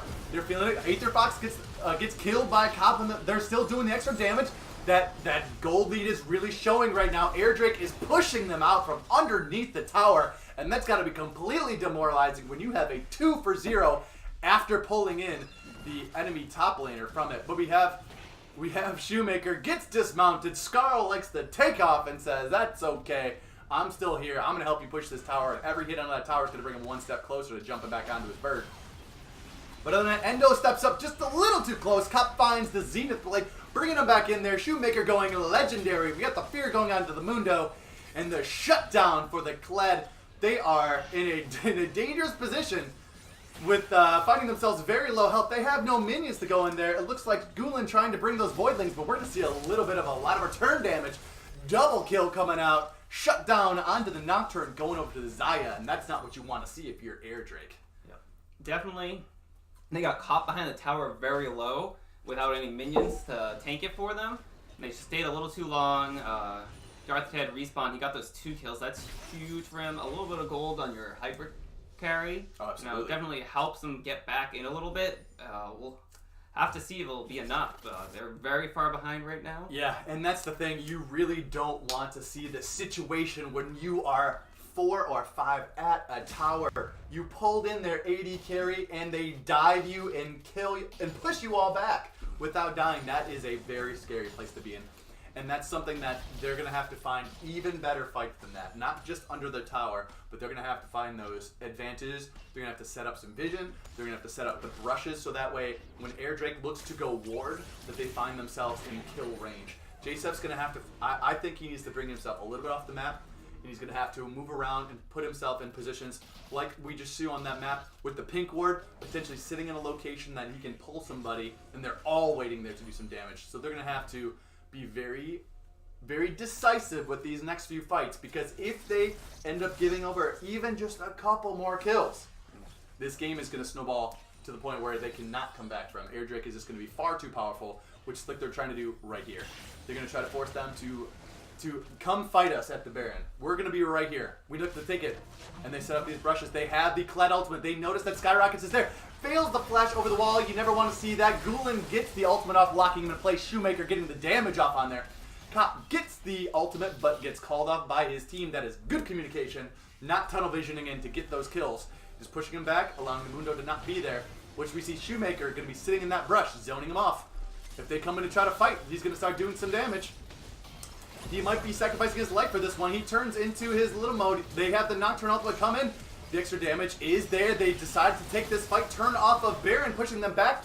However, the Xayah was able to do plenty of damage, pushing them back. The Graves is there as well. Knowing that, oh, they took that poke from Gulen, that might spell defeat. However, Team Scuttlecraft does push them off the Baron, which means we're not going to see any early Barons taken down, which would pretty much spell another win condition for Team Airdrake. Being able to push so heavily. Yeah. So good job by Scuttle, realizing that 3 key ultimates were down. We have a teleport coming in. Looks like Kled is there. The Gulen is just finding those kills, though. Yep, and with the jungler dead, if they don't get anything else here, they can either push, get the low mid or bot tower, or they can turn to Baron. There's no way to steal it for Scuttle Crab without like a miracle miss smite from Dainty Taco. Looks like they're just gonna go in for the tower. They're that much stronger. They can take it for free, basically. Ooh, Cobb falling very low and goes in. He's gonna find himself dead, but he does get his ultimate off right there. In order to push them away, this might be enough damage to take the inhibitor. It looks like we might see Air Drake just immediately leaving. Dodges the charm from Icically, not allowing himself to get taken away. Gets the flash out of Gulen. They are pushing this advantage, although they are behind. They're walking into a 4-person team that is very strong. Gets the charm off onto Icically right now. That could be the damage they need, but not quite enough. Does not have the damage to just pop them immediately, but pushing Air Drake away. But they did get their inhibitor for some ultimates required, so that's still a win if you're looking at Air Drake's chances of victory. Yep. Both supports died there. It looks like Jacef was trying to run in and hook, but he got silenced by the Malzahar right when his W was ending. So just ran in there, couldn't do anything for a second, and he paid his life. So it ends up a trade of support on top of Air picking up the inhibitor. Definitely a good place for them. Time for some wave maintenance. That's a huge wave for Kled to pick up. Yeah, this is just getting even more brutal. We have the 11-0-7 Kled. That is absolutely disgusting. That is an 18 KDA, and he is currently sitting there and just brutalizing the game right now. He is carrying it so hard with his plays, finding the picks, being the burst damage they need in those team fights. So right now, if you're Scuttle Crab, again, you're looking for, this is exactly what they need to do. Clear out their vision, find the places that they have vision, potentially get some vision over this wall, and when they start Baron, pulling people out and killing them. See if they can't pull out that Nocturne and get a kill so they don't have that smite fight available. But it looks like this is definitely a desperation Baron move here. They have Jacef looking to do some zoning. Same with Aether Fox. They're doing the Baron. It looks like it's going to be pinged out right now. They don't, Air does not have the vision to walk into this, but they really need to start moving quickly because they're doing the damage here. Jacef looking to zone him off. They're walking in. We have Gulen there. They have the extra damage coming in. It looks like they're falling very low. A little under 500. Red team gets the Baron. They're going to have to try to get out with their lives, taking it away from Team Air Drake. But Team Air Drake looking to punish them as much as possible. Pops 2 people off the, so they do not have the Baron buff. The flash going over the wall from Shoemaker, looking to see if they can find it here. Teleport's going in to try to end the game right now, being very aggressive. They have the Gulen coming in right now, but it is going to be a 2v1. It's going to be a 3v1 right now. Gets pulled back by the Blitzcrank and shut down by the Ahri. A little too aggressive play, but they're putting it in there. They have these towers falling very low. It looks like it's going to be a 3v3 right here, getting those 2 kills. But they're going to have Baron minions to contend with. It's not easy to clear, and they're not going to have the minions they need to fight these towers. But if Air Drake plays this right, they're going to get. They did dodge a pull right here. It is possible they do have a big wave on the bot side. They do not need to clear minions. They just need to clear this tower. But they're going to have to go for this. They're going to have respawns coming back in. It's going to be a 4 versus 5, which is not something you want to take with Baron empowered minions pushing your creeps off the tower. Definitely a wise choice to back off there. They don't have the numbers. That was a very good call by Team Scuttle Crab. They saw that Kled was bot. His TP was down. They made the call to start it up. At the same time, Dainty Taco, their jungler, was back in base, so that was safe. So yeah, definitely paying 2 to get the Baron off the table and just stall that game a little longer. I think that's a good price to pay. Absolutely. That is exactly what you need for Scuttle Crab. You need to slow them down. Without the Baron buff, they are not going to be able to easily close out the game. They can still do so with their item advantages, but without that extra buff providing that purple glow, that additional defense and attack damage and attack speed on all of your minions, you can find that they're not going to get pushed into all their waves. Their minions are going to push forward and allow them to really give them more time to come back in, get the gold that they need, try to get their jungle camps. But as we can see, Air Drake is looking to contest all of their money finding in the jungle, not allowing them to just take this for free. They said, you want to stall it out, that's fine, but we're going to choke you out as you try to hold the game back from us. Yeah, it seems like they've closed the gold deficit cap. Aether Fox finding himself in a rough position right here. Gets caught back by the Bear Trap on a rope. Has to do his thing, but he gets pulled in by Jacef right now. Nocturne going in for extra damage. Cop gets the kill onto Aether Fox, but we find that the Kled has been taken down, which is a big damage threat. Skyrocket's getting all his damage back. This was a big fight going inside of Scuttle Crab. The Evolution should not be someone you fight lightly, but they did get a 2-for-1, which is huge on the side of Scuttle Crab. Well played on their part. Yep. Very good hook coming out from Jaceth. Even if you're very fed, it doesn't matter if you're trying to fight 4 people. they locked it down that Kled. He almost made it out, but definitely a good play. It's a little too much, but Darktad, they find a Nexus turret going down to the minions, not allowing themselves to get there in time, which is one Nexus turret with a sliver of health, but they have this skirmish still going in the top. It is a 3 versus 3 at the tower, making it almost a 4 versus 3 for Scuttle Crab, but they're not letting this go. They're putting the pressure on where they need to be in order to try to close this game out as soon as they can. At this point, it looks like we are approaching significantly later than the last game, which is a big bonus to Scuttle Crab. They did elongate it from their previous match here, but other than that, what they need to do is continue to be slow. Now, what do you think we're going to need to see out of Scuttle Crab here in order to, again, push off this big air offensive?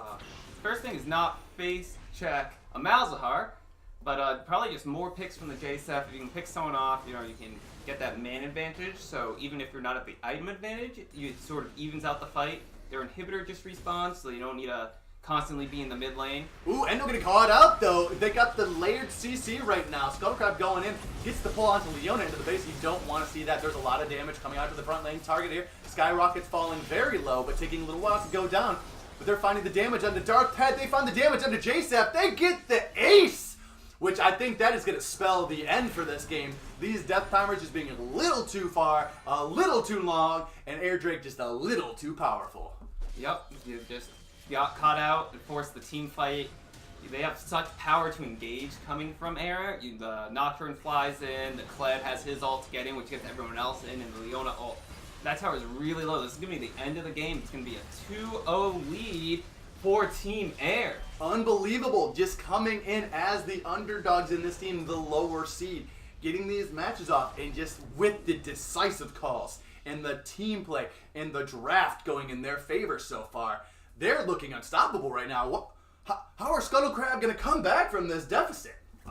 It's going to be difficult. The Soul Laner is looking very strong for Air. They've put in practice. They're bringing out champions, and they don't. And it looks like Scuttle Crab just can't deal with what Air's bringing to the table. Yeah, really, it's going to need to be something that Scuttle Crab needs to dig deep. You need to listen to what Endo was saying. He was the Season 1, Season 2 champion. You need to sit back and know that we were the strongest in the regular season. We had the power to bring it to everyone. We were dominant in the playoffs. So what they're going to have to do is just sit there, relax, calm down.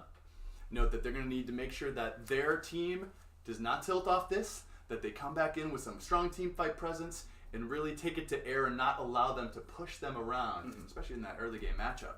So other than that, is there anything you want to say to the fans out there as we go into our second break with the 2-0 Air lead? Yeah, just show your support. Get the Scuttle Boys back in that. Tell them that it is their river. They can control that. Maybe move past it, get into the enemy's base. I want to see more of these. These games have been good. They've been exciting, explosive team fights, good shot calling. I'm not ready for it to end. So I want Scuttle to come up. They need to come up with a game plan in this short break. Pick some winning lanes. Figure out a way to get Jason. Jason was making good hooks, but absolutely, he's definitely off all the comfort ones. The way to protect Eric, Darktad, get him fed. So they need to find something for that guy to help bring it from the bot lane. Because that has been the win condition a lot of the times for Scuttle Crab. Absolutely, absolutely. And if they're gonna want, this is the hidden mug. This is the Scuttle Crab mug from Season 2. Victory of Adulma right there. They're gonna need to pull from the power of something like that. They're remembering their victory, their previous championship, to come back and bring this one back from the brink. They're going to need to take this 3 wins in a row. So we're going to have to send it over to break, and we're going to see if they come back with that new strategy that you were just talking about to bring it to Air for game number 3 in the Rekt League Finals. Don't go away.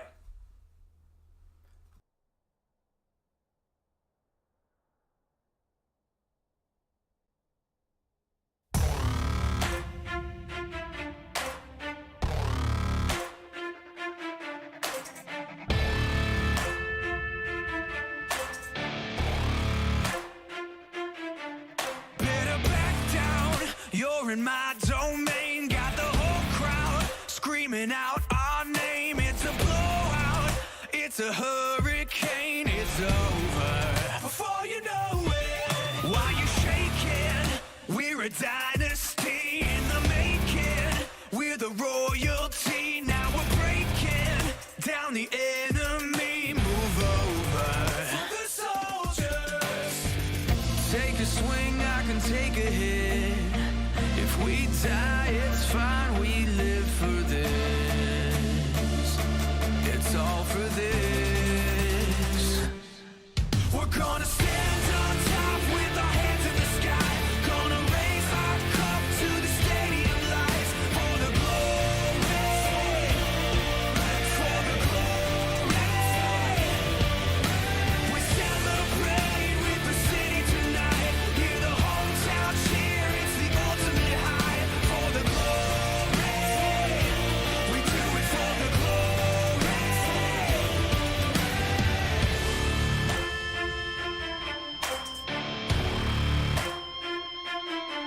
Yeah, we've waited for our time to come, calculated everything we've done, we've upgraded.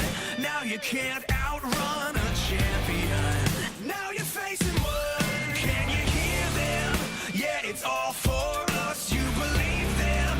Yeah, it's serious. Hear the siren.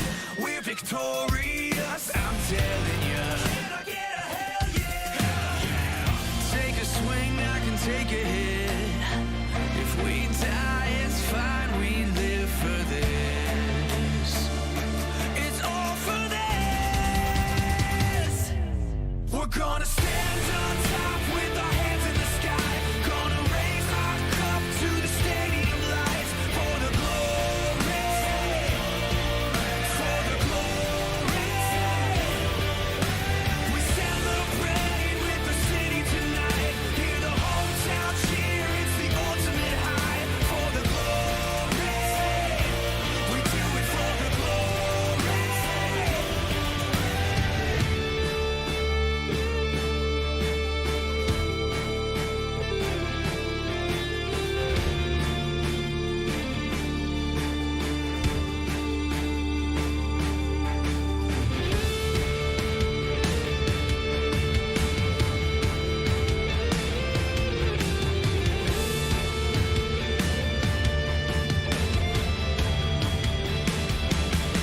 You're the chaser, I'm the eraser. I'll ruin your record, I'll back it, I'll break ya. I cut like a razor, so call the trophy engraver. I'm gonna get it, wait till I win it. God, I'm so glad to be in it. Can't wait to say that we did it. This is my life and I live it. Ready to give it my all when you fall back. Taking advantage of all that. Demons on average are so bad. Playing short-handed, your team scratch. Time to assess all the damages. I knew that you couldn't handle this. It takes a man to stand up to the king, and unfortunately you have bandages.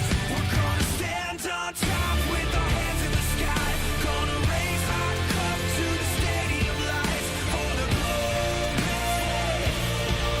for the glory. We celebrate with the city tonight. Hear the hometown cheer, it's the ultimate high. For the glory, we do it for the glory.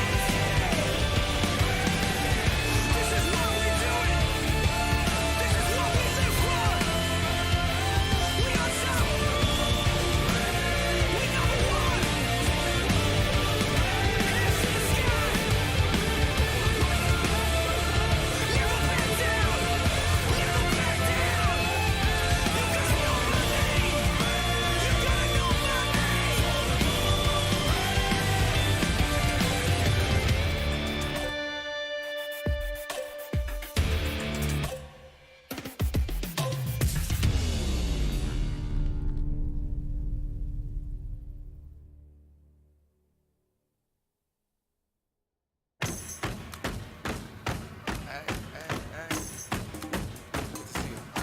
Come on, let's go. Yeah, let's go. All right, okay. All right, okay. Return to the Mac. Get up what it is, what it does, what it is, what it isn't. Looking for a better way to get up out of bed instead of getting on the internet and checking a new hit. Me get up. First shot, come strut walking. A little bit of humble, a little bit of cautious. Somewhere between like Rocky and Cosby's for the game. Nope, y'all can't copy up. Bad moonwalking, and this here is our party. My posse's been on Broadway, and we did it all way. Chrome music. I shed my skin and put my bones into to everything I record to it. And yeah, I'm on. Let that stage light go and shine on down. Got that Bob Barker suit game and Plinko in my style. Money, stay on my craft and stick around for those pounds. But I do that to pass the torch and put on for my town. Trust me, on my INDEPENDENT, it's hustling. Chasing dreams since I was 14 with the 4-track bustin'. Halfway across that city with the back crush shit. Labels out here, now they can't tell me nothing. We give that to the people, spread it across the country. Labels out here, now they can't tell me nothing. We give it to the people, spread it across the country. Here we go back, this is the moment, tonight is the night. We'll fight till it's over, so we put our hands up like the ceiling can't hold us. Like the ceiling can't hold us. Here we go back, this is the moment, tonight is the night. We'll fight till it's over, so we put our hands up like the ceiling can't hold us. Like the ceiling can't hold us. Now, can I kick it? Thank you, yeah, I'm so damn grateful. I grew up really wanna go fronts, but that's what you get when Wu-Tang raised you. Y'all can't stop me, go hard like I got an 808 in my heartbeat. And I'm eating at the beat like it gave a little speed to a great white shark on shark week. Raw, time to go up, gone, deuces goodbye. I got a world to see, and my girl, she wanna see Rome. Caesar make you a believer, nah, I never ever did it for a throne. That validation comes from giving it back to the people. Now, sing this song and it goes like, raise those hands, this is our party. We came here to live life like nobody was watching. I got my city right behind me. If I fall, they got me. Learn from that failure, gain humility, and then we keep marching. Can we go back? This is the moment. Tonight is the night. We'll fight till it's over. So we put our hands up like the ceiling can't hold us. Like the ceiling can't hold us. Go back. This is the moment. Tonight is the night. We'll fight till it's over. So we put our hands up like the ceiling can't hold us. Like the ceiling can't hold us.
Prime sub in the top corner and do anything like that. But thank you once again for joining in for our broadcast today.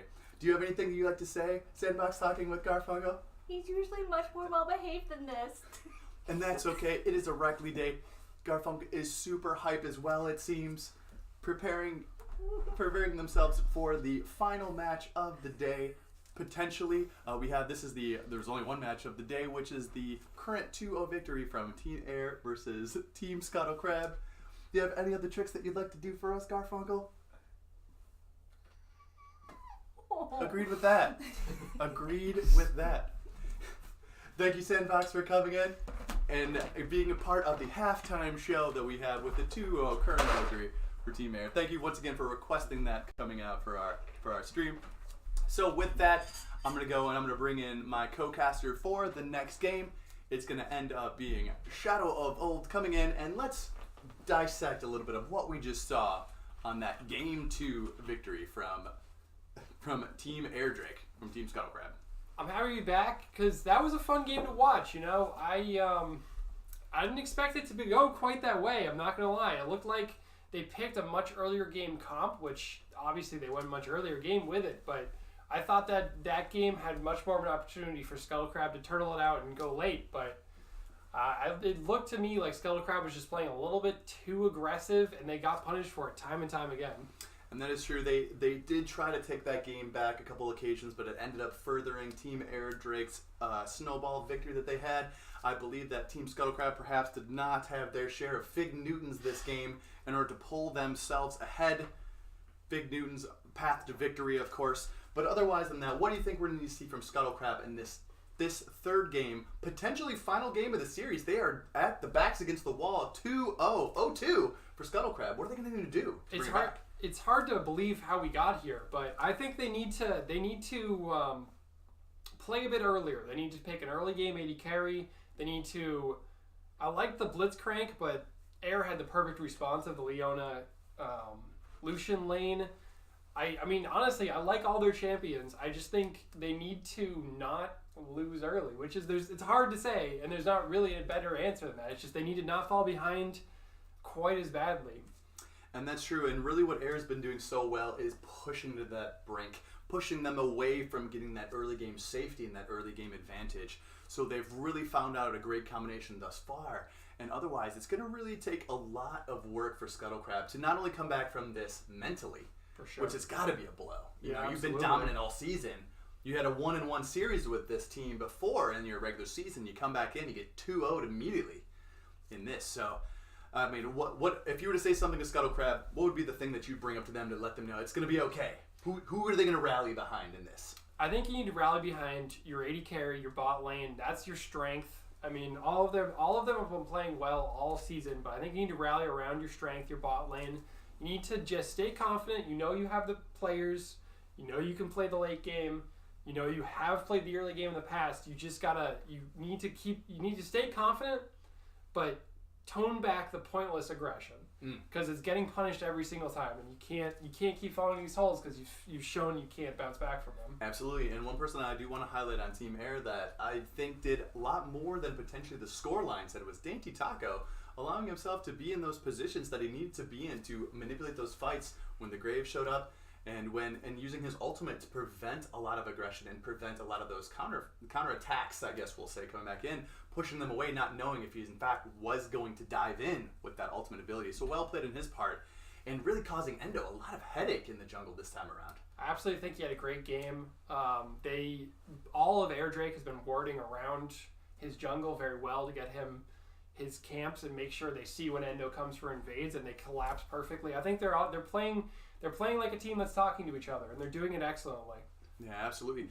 And we have this top lane matchup. We saw in this previous game they banned 3 top lane champions away from Shoemaker in order to allow the Mundo to exist and allow the Mundo to potentially get to that late game scenario that he's good at. But even with 3 champions banned away, you still saw that 4th one come out and really bring it to him. So what do you think about that top lane matchup? What needs to happen for Skyrock to really get back in this game?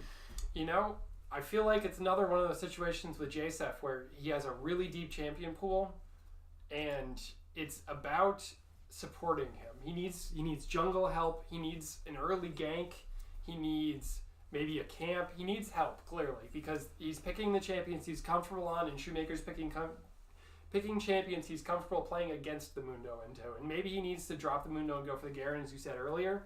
But I think he needs, if he's going to get counterpicked every single time, which he has, he's going to need except for the first game when they got Urgot. Sure. He's going to need some jungle help, and there just hasn't been there. Yeah, and that's you're correct with that, and that's going to be the hard part because Endo's going to have to be in multiple places. He's going to have to be careful in his aggression because as we are finding, he is getting punished for that quite heavily in the jungle right now. The rotations from Air are really on point, which really has something to say about what can they do to unlock this map for themselves. And then with unlocking the map, my vision immediately goes to the mid lane, which we have Gulen playing excellently versus Aetherfox right now. Aetherfox being on his comfort champ last game. Do you think that's going to be enough again to help them unlock this map? I think it is. That early game really threw the whole game into flux because Scuttlecraft used just about every one of their summoners, and when you have no summoners, you have no flashes on anyone, you can't make aggressive plays. And I think it's again just that aggressive play. You want to invade with the blitz, but you need to drop wards. You need to think through your plan. Like aggression is good, but you need to think through what you're doing while you're doing it. And it feels like they're not doing that. Absolutely, or they potentially have not thought about what they do each game and how it can be responded to. And clearly Air has been doing their homework. So you're going to have to play that next level chess. Air has been watching our games. They know what we do. What can we potentially throw at them to throw that into flux to allow them to retake that element of surprise that it seems they've lost thus far in these first two games? For certain. So other than that, we're going to have to double check to see if our teams are good to go, which I think they are, which means we want to get to this pivotal game 3. Scuttlecrab's going to have to make a big play. What do you think about Air Drake? How are they looking? I think they're looking excellent. There's not much to criticize. They, at the end of that second game, they had the massive advantage and they played around with it a little bit, almost let Scuttlecrab back into it, but then they got that team fight, they picked Endo and ran away with it. And there's not much to criticize. They just need to keep doing what they're doing, keep playing early, and keep winning. Absolutely, and if they keep doing what they're doing right now, we're going to have to see how they choose to make the bans different this time around. Looking like we have Scuttlecrab back on the blue side, going to be the left side of the screen for you all, and the right side going to be your team Air Drake, taking away the Leona away from Cop, knowing that was a little too powerful. As we saw and talked about before, that was a very strong champion that he's doing very well with. It was for certain, but he's still the Alistar. He played very well in game 1, so not much has really changed. You take the Urgot away, but again, you had the Kled. I think you need to really, this is game 3, your back's against the wall, your first 2 picks bans haven't worked. I think you need to throw something very different in to make this work. And that's true, because right now we have the Urgot taken away, knowing that was brutal. They had the Leona taken away. They're thinking about this final ban, and it's a big deal. Because if you were playing on that side, they're taking away the Gangplank. Now that is something that, thinking about it, I might have considered, or want to consider them leaving in the pool. Yes. Because Gangplank is not an early game pushing champion. He's a late game champion, allowing Skyrox to actually have that breath of fresh air he needs on the top side to push it away. But here it is. This is the response that I wanted to see. First pick, it looks like if they lock this in, going right into that Garen pick. Oh, trading it up, maybe taking the Syndra away. Okay. Oh, there it is. Hashtag free the Garen. Let me see it in chat. One time, please. Free the Garen. And it's brought out. First pick for Skyrockets in the top lane. I like it. I like the fact that they're switching it up. Mundo clearly wasn't working, but I think you need to give some counter picks to your solo lanes. I feel like they're getting counter picked every single time, and that's the problem. They just gave the counter pick to Aetherfix by picking up the Heimerdinger. You could see what he did within game 1. You'd see why he's comfortable in it, and the Alistar. And the thing about Alistar and Garen is that Alistar is actually a very good defense against Garen, as well as being his own personal engage tool. So they have a lot already against that comp. But we see the Caitlyn coming out. What do you think about that? It's definitely a comfort pick for Darth 10. She's kind of weak in the meta right now, but that's what I wanted them, is them pick an early game AD carry. You can definitely bully and smash that lane, no matter who you're against. You want that range on that Caitlyn to just get the poke in there. Darth 10 feeling the confidence, right? This is the confidence you need. But with all that confidence, they did have to grab their confident bot lane, their 2 top lane picks without being banned out. knowing that Sindri and Garen went over. But they had to give away the Nocturne back to Dainty Taco, which is going to potentially allow him to, again, affect this map very strongly. So we'll have to see how he plays that one. With more bans coming up, we got the Soraka being taken away from the bot side. I think that's a good ban. It's just awful to deal with the Caitlyn, and you already have to deal with the Caitlyn. I think that's a good ban. Just, I mean, honestly, if you want to take away 5 picks from JSF, I just don't see anything wrong with that. I mean, Endo's the only other person that has been picked, and he hasn't really shown to be the problem yet so far for Air Drake, so. Agreed. And if they continue to play the way that they are playing, they will neutralize him in the jungle, allowing them to really push their lane advantage. And like you were saying, that Caitlyn is something you don't want to allow them to have a lane advantage. And we want to see in the chat, I want to see hype for JSF. That is a 5 ban onto the summoner pool of the bot laner. They respected that man to the highest extent you possibly can in the game of League of Legends, taking away his champ pool. So other than that, his pool has been devastated. What do you think we're going to see on this? I mean, you can always just go back to the Blitzcrank. It didn't work perfectly, but they have to pick the Xayah. So you can pick the Blitzcrank and you can kill them. You can. I don't know what they want to pick. I would have said Blitzcrank, but it didn't. They tried it and it didn't work. Maybe you need to just totally switch it up and go with a mage, go with an enchanter, maybe Lulu or something.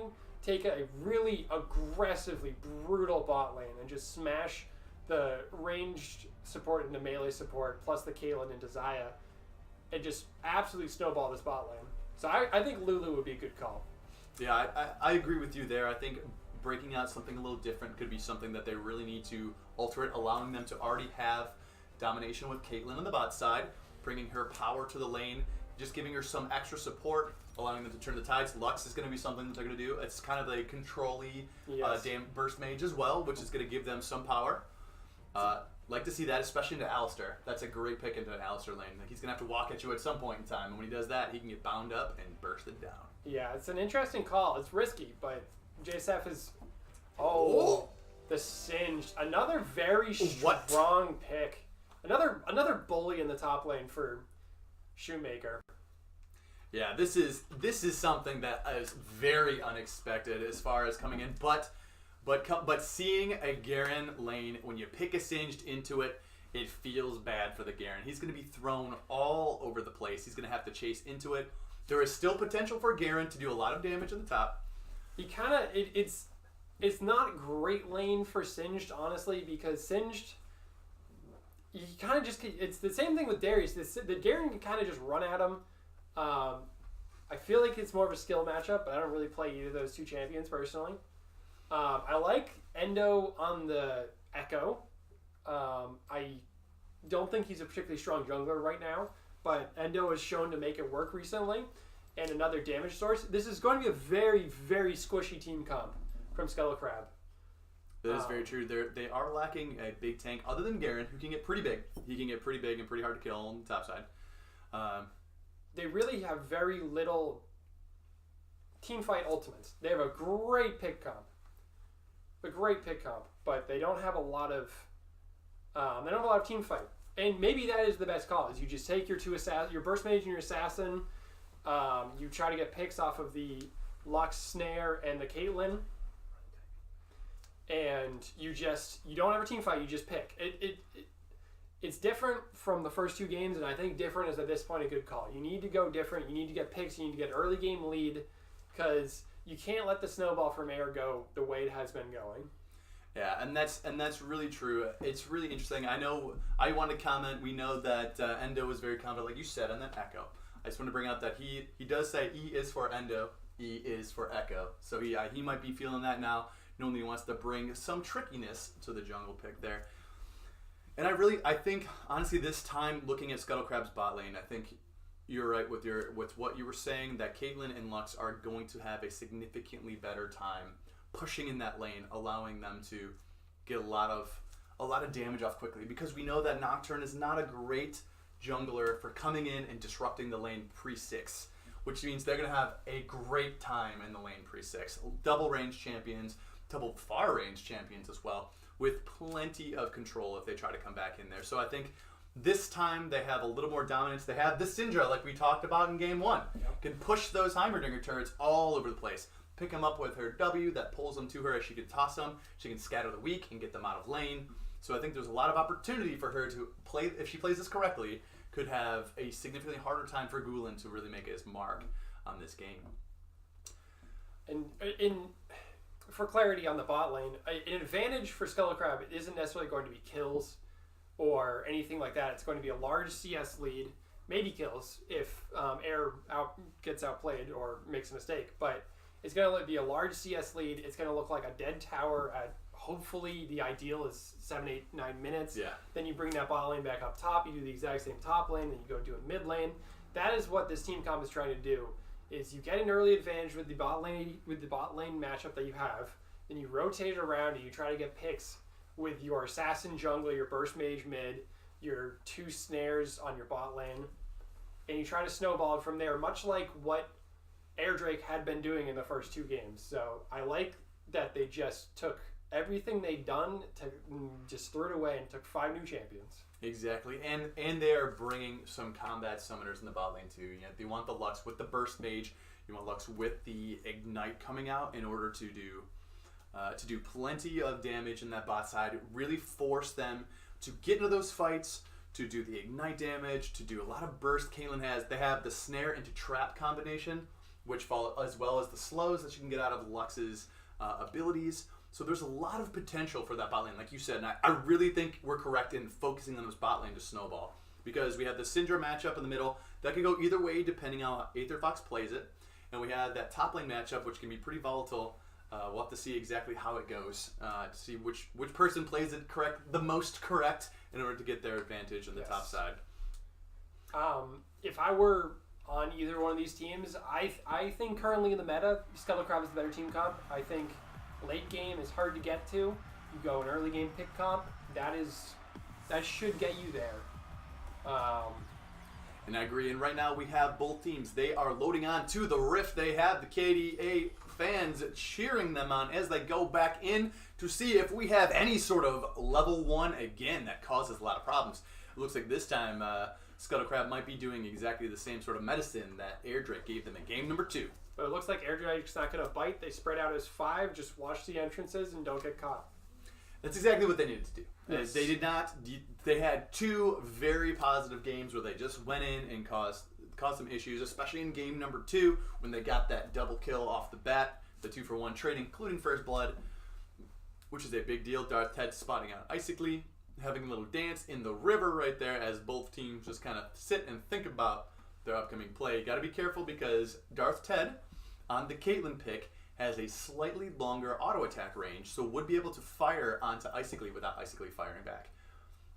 So it's possible that they could get some trades off there. Most likely Icically could also get an attack off backwards, but for the most part, I don't think we're going to be trading any health bars this early into the game. So other than that, both teams looking to do a pretty basic start, except Dainty Taco once again deciding to start topside, which is unusual for those of you watching at home. It's unusual because normally that the jungler will start at the same side as their bot lane combo because there's extra damage on the jungle camps in order to help them clear faster and a little safer. But in this case, doing a little bit of trickiness on the side of Nocturne to potentially, and knowing Endo potentially likes to invade, could go up to his red buff to try to invade the Nocturne there, but then finding no buff to be had. And it's also, it allows you to clear your... Ooh, he's going for the top Scuttle. That's a good call. Then it allows him to go bottom, and then he'll finish his route on the bottom side of the map and potentially catch out this aggressive bot lane because you know they're going to be the Kate and Lux are going to be pushing. Yeah, absolutely. Here, so they're going to take it up. Dainty Taco coming in for potentially the level 2 gank onto the Garen. He's just sitting there, he's thinking about it. Going in, doing the extra damage. Skyrocket's finding the extra burst there. Getting the Q off onto him. Getting extra damage. The red buff getting the slows, the flash, and the fear. But he flashes the fear. Well done to Skyrocket, preventing that initial kill. But the snare coming out from J-Seth there, finding the target, pushing them very low on the bot side. Gonna have to chug some potions to keep his life up. Yeah, you can already see what's going to happen in this bot lane is it's a range support versus a melee support and a 675 or 650 range versus a 550 range. There's just, you can't you can all in, you can't really respond. And also we see the response that Endo should take. Darth Head shows himself top. That means he knows he can't be on his bottom side. So Endo just walks in and takes his blue buff. Yeah. Dainty Taco showing up for that level 2 gank. No, Endo knows I have the go-ahead to go into your jungle and do what I do best, which is steal away your camps. Not let have them. They are mine this time, giving him his more comfortable start. He usually tends to find himself in the enemy jungle, not allowing them to get their initial camps, and trying to increase his gold lead on these champions. So right now he's finding that very, very nice in the beginning of the game. Taking away the wolves, taking away the blue buff, and seeing if he can find any action in the mid lane with his double buffs at level 3. We saw this one earlier, though, trying to gank into a Heimerdinger.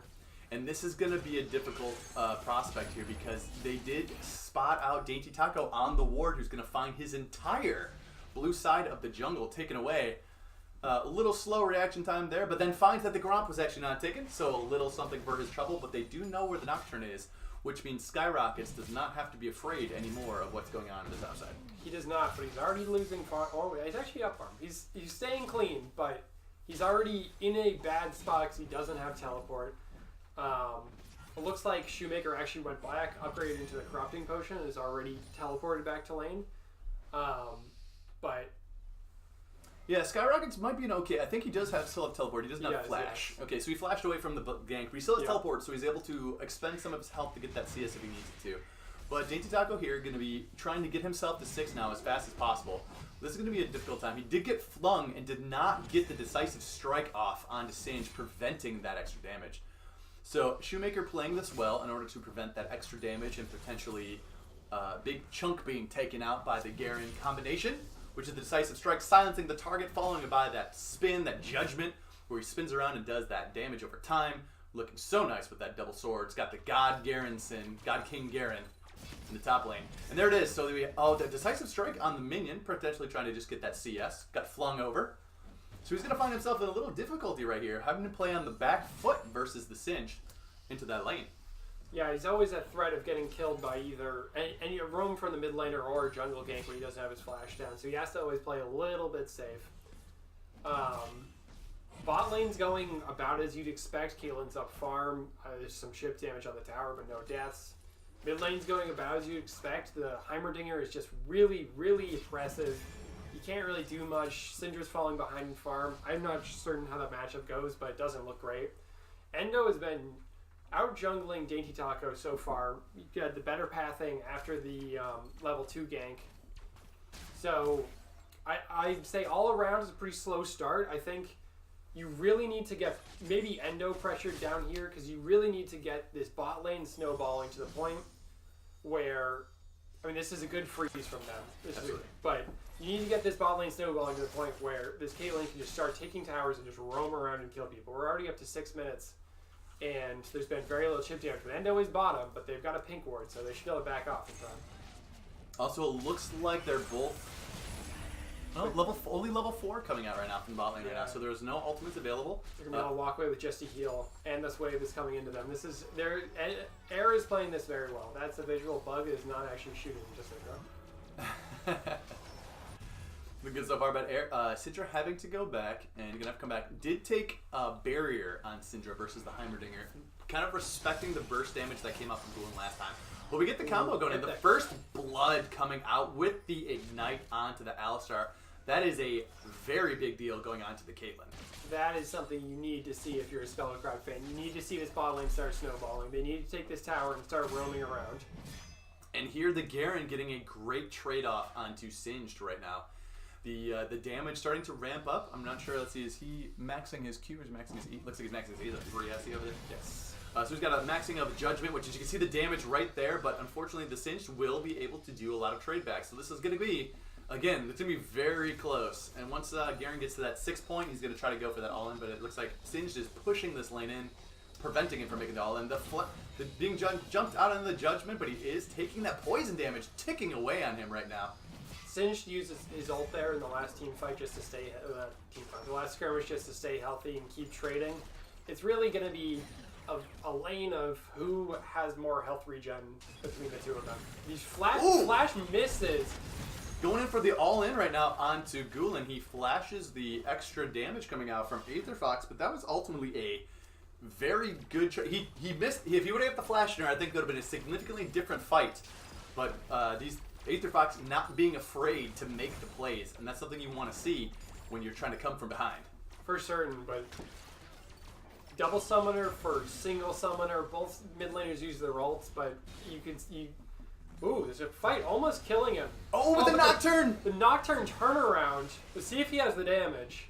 He has red buff. With the flash, He goes in, flashes gets the auto. Dainty Taco with the well-timed ultimate to bail his top laner out of it. That's going to be a big deal for him to get not only that kill, but to deny the pressure from Garen on the map.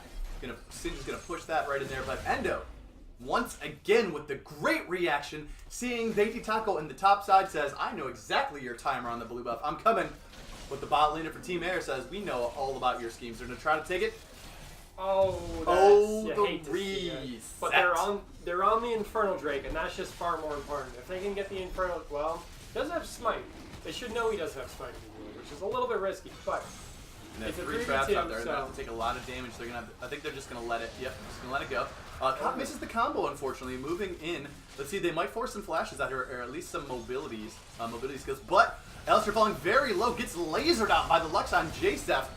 Damage coming in. Dainty Taco kills Endo and gets the double kill onto that Caitlyn. Now the double kill onto a Nocturne is a scary prospect. It is for certain, especially one that already has another kill from the top lane.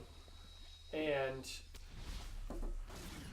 I feel like they should have just instantly decided that fight was not worth taking. I think they could have at worst just sacked Darth Ted's life and walked away, but they still got the Infernal Dragon.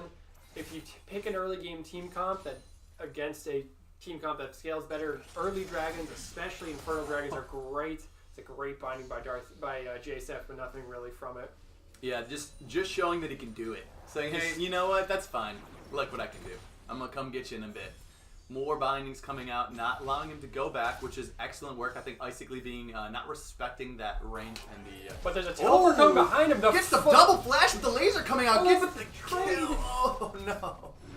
The shutdown, they did have the teleport coming in, but not enough crowd control. The damage coming out, got to block that from the Alistair. Good guy, Cop. Saving the top laner. Flashing the insignia. Rank 7 mastery. That's a lot of games with at least 5 S's, I believe you grabbed for that one. Well done, Caitlyn. And he has his 20 CS lead, which is great to see. Hasn't taken the tower yet. They really need to unlock him, but he's going to get a lot of damage done with his bot lane dead. They're taking Rift Herald up in the top lane. Mid lane's not going ideally for them, but it's not a total loss, which is it's all you need when you've got the jungler winning and the bot lane winning. This is what you need from an early game pick comp. They're playing it well. They just need to keep pushing their advantage to a point where they can actually snowball this game into an end. Because if you get to late game, Syndra's burst, fight bound bot lane. Here comes the Nocturne, finding the Caitlyn. Use the mobility items, but gets the fear off, gets the combo off from Alistair. Icically gets the kill on that one, which is precisely the right person to get the kill in this case. But they find the fling, doesn't quite get him into the tower, but God King Garen just shrugging that off, walking away. One thing about the matchup you're going to have to pay attention to in the top side is when you're looking at those levels, once Garen gets to level 11, he gets an upgrade on his passive ability that gives him the ability to regen a, frankly, very substantial amount of his maximum health per second, per 5 seconds actually, that cannot be reset by minions anymore, so it allows him to take poke damage, walk away, and come back from it. But we find Aether Fox in the wrong position. Gulen getting the kill onto Aether Fox. Well positioned by Dainty Taco to sniff out that particular mid-game play. Good job on his part. He's playing excellently this game. 3-0-2 already. He's got 5 of the 6 kill participation. And this is what you need. You need to counter all the pressure that's coming out from Scuttle because you can fight early. Your team is not as strong early, but you can fight early. And if you can get this game to late, you have the better team comp on Air Drake. So both teams playing well. We need to see the Scuttle's bot lane really take control of this lane, but Dainty Taco's had good ganks and been in the right place. And we see right now that Garen is doing a great job at trying to zone off the Singed. He's at the point in the game where he's able to, if they're both low, Garen has the potential for all-in using his final ability, which I cannot remember the name of it off the top of my head. Giant sword from the sky, we can call it. But we got, again, on the bot lane, Nocturne coming in. We get the combo coming up. Oh, gets a great dodge from Echo out of there, but not going to be enough. Cop getting a little bit too much. Gets the double snare off. Finds both of them. J-Sep with the laser taking down Cop. Another big fight. Another 3v3. Endo died without being able to use his ult. Got CC locked straight to the grave. And his tower's about to go down too, but a teleport from behind from the Heimerdinger. Coming in, Darktide gets the kill onto Icicle. Did not respect the damage that came out, but the bouncing grenade takes out Darktide and pushes J-Sep away. We had a little bit of action on the top side. It looks like Garen and Singed were both feeling really, really antsy, and they got the fight off. But Garen coming back, he gets the extra damage off. Has Shelly in the top side right now. This is going to be very careful. The ultimate ability was used from Garen to try to get the damage off. I think right now they're going to need to play this very carefully. Gulen, the laser coming down, did not have to flash for that, but that is okay. Gets the shutdown gold onto the mid. Blue team takes the first turn on the top side, but we get the return kills on the bot side from Dainty Taco with Cop roaming to the middle, making them pay for that extra damage they did to the mid side. However, Scuttlecrab making the moves on the map right now. They are for certain. I did not see that they gave the Herald's Eye to the Garen up top. He got the tower. It's a good call. And you're about to get this bottom tower too. Air just needs to hold it for as long as possible. Endo's down here though. They don't know this. Yeah, this could be a very dangerous position right now because throws it in there, see if he can get the stun off. Not quite. He sets up that parallel convergence field. The moment he enters that field, any opposing minions are stunned, including champions. So in this case, they sniffed it out, they saw him appear, and they decided to leave, but Scuttle taking the bottom turret as well as the top. This game is starting to go directly in their favor. 2 turrets to 0. It is, and they've got the gold lead, and they've got the dragon lead. This is a good start for them.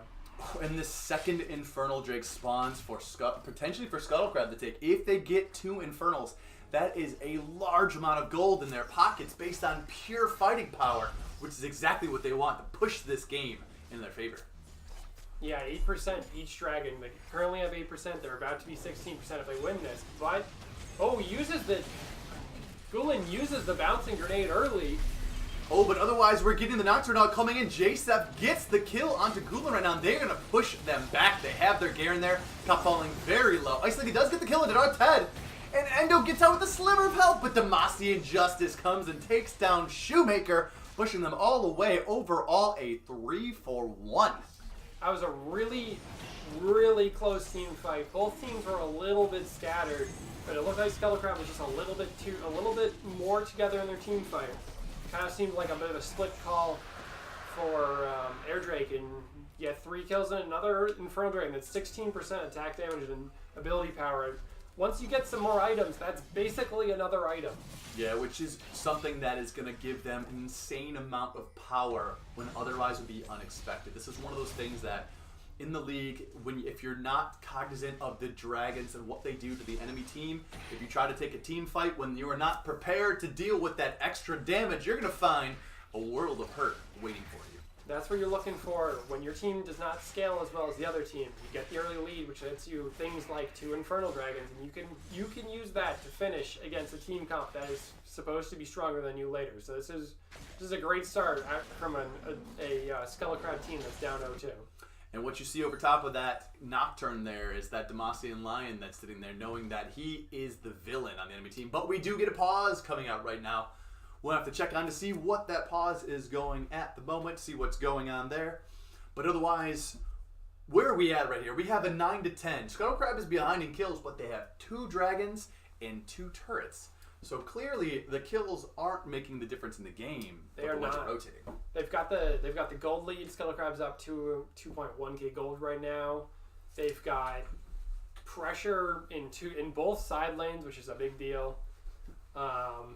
Their mid lane is going fine, and that was the lane that felt like Air Drake was really banking on. Mm-hmm. It's in a good spot for Scuttlecrab for certain.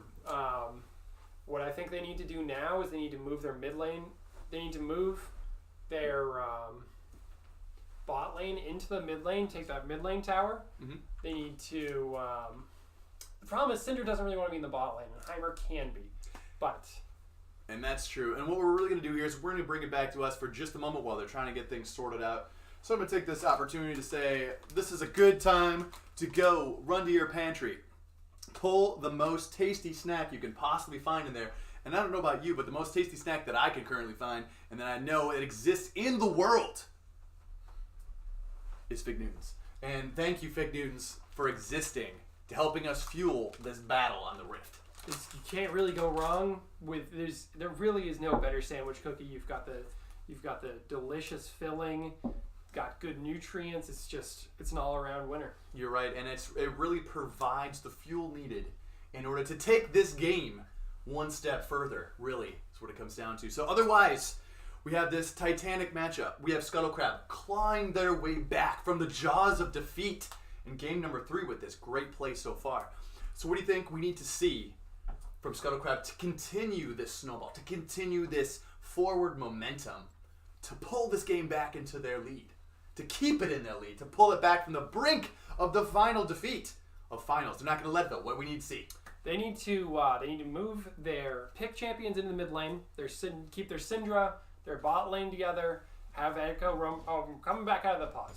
Come back out of the pause, but we're going to potentially see that. Well, again, bringing their champs to the mid lane, putting that pressure on there, really getting that assertion, that dominance, pulling back those resources that they need in order to move it forward, right? Yes, they need to start getting deep wards, get pink wards in the river. I don't see any pink wards from either team. And what we just saw right there, right, Cop, taking away the vision from Scuttlecrab, allowing them to potentially get those picks that they're going to need to bring the game into their favor in the long run. It's really quite simple. You have a pick comp versus a team that's not as much of a pick comp, and if you're the pick comp, you need to get deep vision so you see the enemy team coming so you can kill them. Or if you're Air Drake, you need to not get killed. Have vision to not get killed. It looks like Scuttlecrab was listening to what you're talking about as they bring the house to the mid lane right now, trying to potentially push down that mid tower. But they need to get Endo here as well if they're going to threaten any sort of real dive. But what they need to do is they need to get a binding from JSEF onto someone squishy, or just threaten walk up. They need protection onto Darth Ted so he can walk up and get autos on his turn and just take it down. And here we go. They're putting the extra damage on that. They got the Caitlyn to put the poke, the extra range, keeping her safe, allowing her to put that chip damage on there. But we see Shoemaker potentially looking to try and pull off a flank here. If he gets a successful flank, that could be a one-team fight for Team Air Drake, especially with an Alistair being able to crowd in the bouncing grenade from Gulen. We have the Nocturne spotted out on the back side, giving a little love, a little nudge from Endo's Echo, pulling them away from the fight, not allowing them to just come in. But here comes the extra poke damage. Darth Ted finding that the turret there is not going to stop those minions from getting the extra chip damage out of the tower. And they're pulling back slightly. They might have to give this one up, but it looks like they have enough wave clear here with the Nocturne that they hold into the mid lane to prevent them from just stepping up and doing the damage. So we'll have to see what they can do to elongate this as much as they possibly can. Yeah, it's much like what we were saying for the first 2 games for Scuttlecrab, now for Air Drake. If you're going to lose the tower, lose the tower. Just don't lose more than the tower. If you're going to... The other team has champions that are stronger currently than yours are, and then you need to just not lose by more. You need to keep the game going, stay alive until you have your items on your late game scaling Xayah. You've got the Zanyas on the Heimerdinger. You've got some more one-shot potential from the Nocturne. The Singed has a little bit more AP, a little more health, and is impossible to kill. You just need to lose the minimum. It's a hard thing to do in League of Legends to not try to fight for everything, but you need to just lose the absolute minimum, keep scaling late. The other team has an early lead. They've got the early dragons. That's unfortunate, but you just need to stay alive in the game and get to a point where you're stronger than them. Exactly, and the hard part is here we do have the Singed has completed the item, the Riley's Crystal Scepter, to allow him to slow so that the Garen can't move as fast against them, allowing him to have a little more side lane pressure. So the unlock here for Air is going to have to be at some point in time They're going to have to send that Singed into different lanes. He's going to have to get a lot of farm and put a lot of pressure because right now the Garen is big enough and strong enough to stand up to Singed and push those side lanes, which is exactly what Scuttlecrab wants right now. Multiple ranges to attack, having their vision being pushed up, and keeping them going forward into this game. So we're going to have to see some of this vision. As you can see, they're creeping their vision up right now, allowing them to get safely into the top side of their jungle to make the plays that they need in order to keep their split pusher safe as well as push down the mid lane turret. So here comes Garen with the decisive strike, but gets slowed up by Singed, which is going to be a little window that he can use to abuse. But, as you can see, Scuttlecrab moving up with their forces to push this into the turret. And I think this is a bit of a mistake because this is what you see happening is you get the pick onto Jacef. He should just die cleanly right here. Not as cleanly as possible, but dies cleanly. They dive in onto Endo. He gets flipped back, but Singed goes down. They got the delayed Nocturne ultimate was enough to get the kill, but that was the grenade that was very well placed, doing some extra damage, but as you can see, the Air Drake you saw in those previous 2 games is not the Air Drake of this game. They are not infallible, and they have to be careful about the fights that they're taking because the Scuttlecrab team is significantly more powerful than they have been in the past. They do, but by the same token, the Scuttle needs to understand that they are not a 5v5. Ooh, Gulen Nice finds flash, the damage. Going in, getting after good guy, saves Gulen from the damage. Good flash from Gulen, like you said, keeping himself alive. That was dangerous, but that was well played on Scuttlecrab, keeping themselves in the jungle to prepare that. But they got a lot of damage coming out. Gets the kill onto Icically right now. I think he might have expended the flash for that, which he definitely did. But again, we're going to be losing a lot for this. And this is what you're looking for Scuttlecrab. You group up, you gotta pick someone out of place, you kill them, you go, you take a tower. You get some deep vision, you clear out their vision around Baron, you bait the Baron, or you just take it if they never come. You know the dragon is alive, you go take that dragon. It's a mountain dragon, another great dragon for them to have. Oof.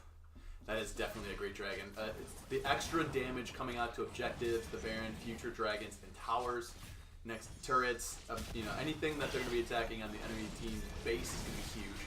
And they do have double Infernal already, so that extra mountain is just going to be one more thing. You have to come fight us with double Infernal, or you have to wait and we will poke down your towers with enough siege to be dangerous. Yep, and they've pushed the advantage, they've pushed the gold advantage up to a little bit over 3,000, which is a good start for certain. They really need to buy some more pink wards, get it around this Baron pit, force Air Drake to come out of their shell.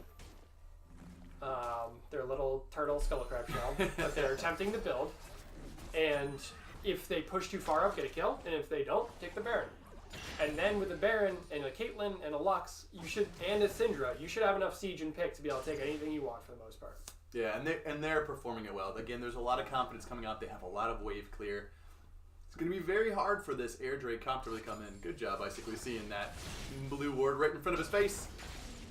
But then we have the teams fanning out, doing their vision game, clearing the waves. We got Singed now on the bot side, doing a little bit of trading from the bot and the top side. It looks like Garen is going to be pushing up. And it looks like, I believe we have the Xayah about to catch that top wave, which gives the Singed the ability to sit there and fight it out, potentially taking some towers. But we're going to have to see what Scuttlecrab does in response to this. Because we see the Singed is there. They have the assist ping going out to the bot side right now for the turrets. And Garen is just using his teleport, which is a big cooldown, especially with the Baron alive and available. Yeah, and this is the response you want to make as Singed. You saw them start the Baron, but they weren't comfortable in doing it. Looks like they're still sniffing around it, but Singed has the lane pushed up. It's possible that we could see some. They had the snare being taken over. The damage coming out gets the kill on the Gulen. Followed immediately by the Zunga's Hourglass, or the Stopwatch that everyone currently has, but the damage comes out, gets the kill onto the mid laner, the 1-for-1 trade. Unfortunate that Gulen had to lose his life for that. That could have been a big play. Yeah, it could have been a big play. It's a little bit of a misstep from Gulen, but that's the confidence you need to have. Just be like, I'm going to die, you're coming with me. Yeah, and absolutely. So the people demanding the Garen as they're requesting in the chat. Tom Num Nums is out there. Shout outs to you with the Garen play. The original Garen. And at this point now, you can see Skyrockets piloting it very well. Able to push around the lanes, moving around the map, moving things forward. So at this point, we're having a little bit of dance back and forth, which is ultimately going to be, in my opinion, in the advantage of Team Air Drake. Bringing the game back into their realm of farming and not allowing them to snowball, get those kills while they still have power. Every second you take in this game is 1 second closer to when Air Drake is a better team, a stronger team than Scuttle Crab. So Scuttle Crab needs to make sure they do not make a mistake, because their team comp is extremely strong when they're ahead. But if they're behind, it doesn't really offer much. You catch out someone and you don't kill them, and then they kill you. Yeah, and that's true. They're going to be approaching a point that's going to be a little scary for Air, which it looks like Caitlyn is going to be still a little bit away, but is looking to give the 3-item Caitlyn legendary power spike. Followed up by probably the Infinity Edge, I would imagine, if they want to go for a team fight crushy build. And if that comes out, I think we would find very quickly Scuttle Crab looking to take some quick fights. But Garen looking to protect this tower as best he possibly can, but he's going to find himself. This is going to be an interesting battle here. I'm not actually sure what the current items, who's going to come out on top, but Singe decides to just pop his ultimate. Walk away from the scene of the crime. Go back in, take some vision away, and then potentially just keep this up. So the longer the Singe can keep moving on, the harder it's going to end up being for the enemy team to deal with this, especially as Garen. You can do a lot of damage, but the Singe now has gotten to the point where he's going to be building defensive items now, which is going to be so hard to start taking care of, because he's just going to start running around, doing a ton of damage with that Leandra's Torment, which does increasing damage over time the longer that he is in combat, which is going to do percentage health damage, including slowing them with his ability. So that's going to be a pain in the ass to deal with as far as the Singe pick goes. As you can see him just sitting there, if I were him, I'd be spamming laugh right now, looking into Garen's face. But we have a little bit of a team fight going on the top side. The ultimate used onto Cop with the ultimate, that feels really bad, as that he's level 11, so that is going to be a 70% reduction on damage, almost nothing coming out from the mid laner. Yeah, they saw, you could see what they're thinking. They thought they had the pick, but you can ult out of stun, which is what he did. Ult's it's that where you think we need to win this game now. You don't, if you're Scuttle Crab, another fight. Oh, though. But the Gulin gets caught out a little bit here. They're going to find the extra damage onto him, getting the kill onto Dark Ted, which is going to get it a little bit closer. Gets the flash out of the Alistair, which is, they did not respect the damage coming out. Oh, but the Endo gets the flash kill onto Cop. Takes no prisoners, takes down the cow. There's beef for dinner tonight. A little bit of scuffling from Garen and Singe. This is pretty par for the course, but we see a Nocturne ult coming out right now. Seems like just to threaten them off of something.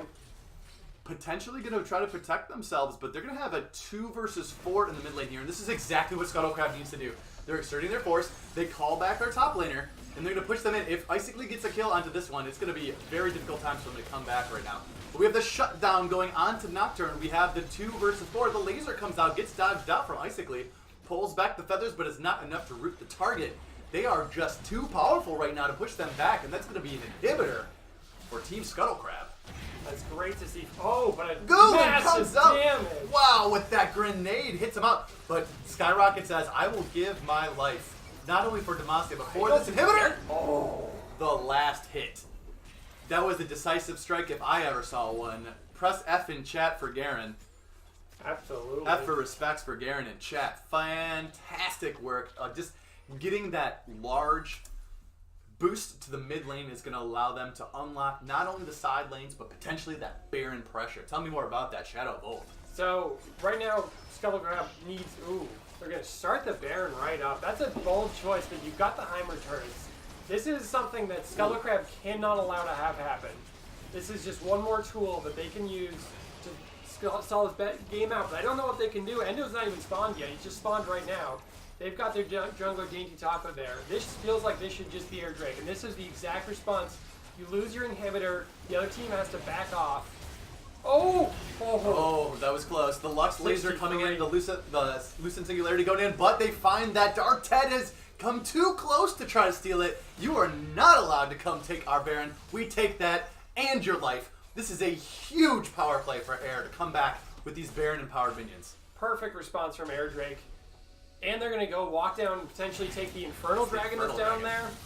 Perfect response from them. Oh, I don't know if that's what... We can fly the way, though. They do need, as I say, they need to be careful. They find some extra damage, but they are not as powerful as they think they are to take these fights. But Icing gets the kill onto Aether Fox, pushing them back. giving them still 4 in the mid lane. It looks like they do have the Nocturne sitting and soloing the Infernal Dragon. Actually, I take it all back. Airdrake played that one absolutely perfectly, taking the Infernal away, denying the triple Infernal from Scuttle Crab. This is all the right call from both teams. It's just unfortunate that Scuttle Crab, they stayed just a little bit too long. They all died, and the immediate right reaction is, yes, Airdrake have their inhibitor down, but you just ignore it. It's not a problem for at least a minute. You just run to that Baron, take that Baron. You don't back.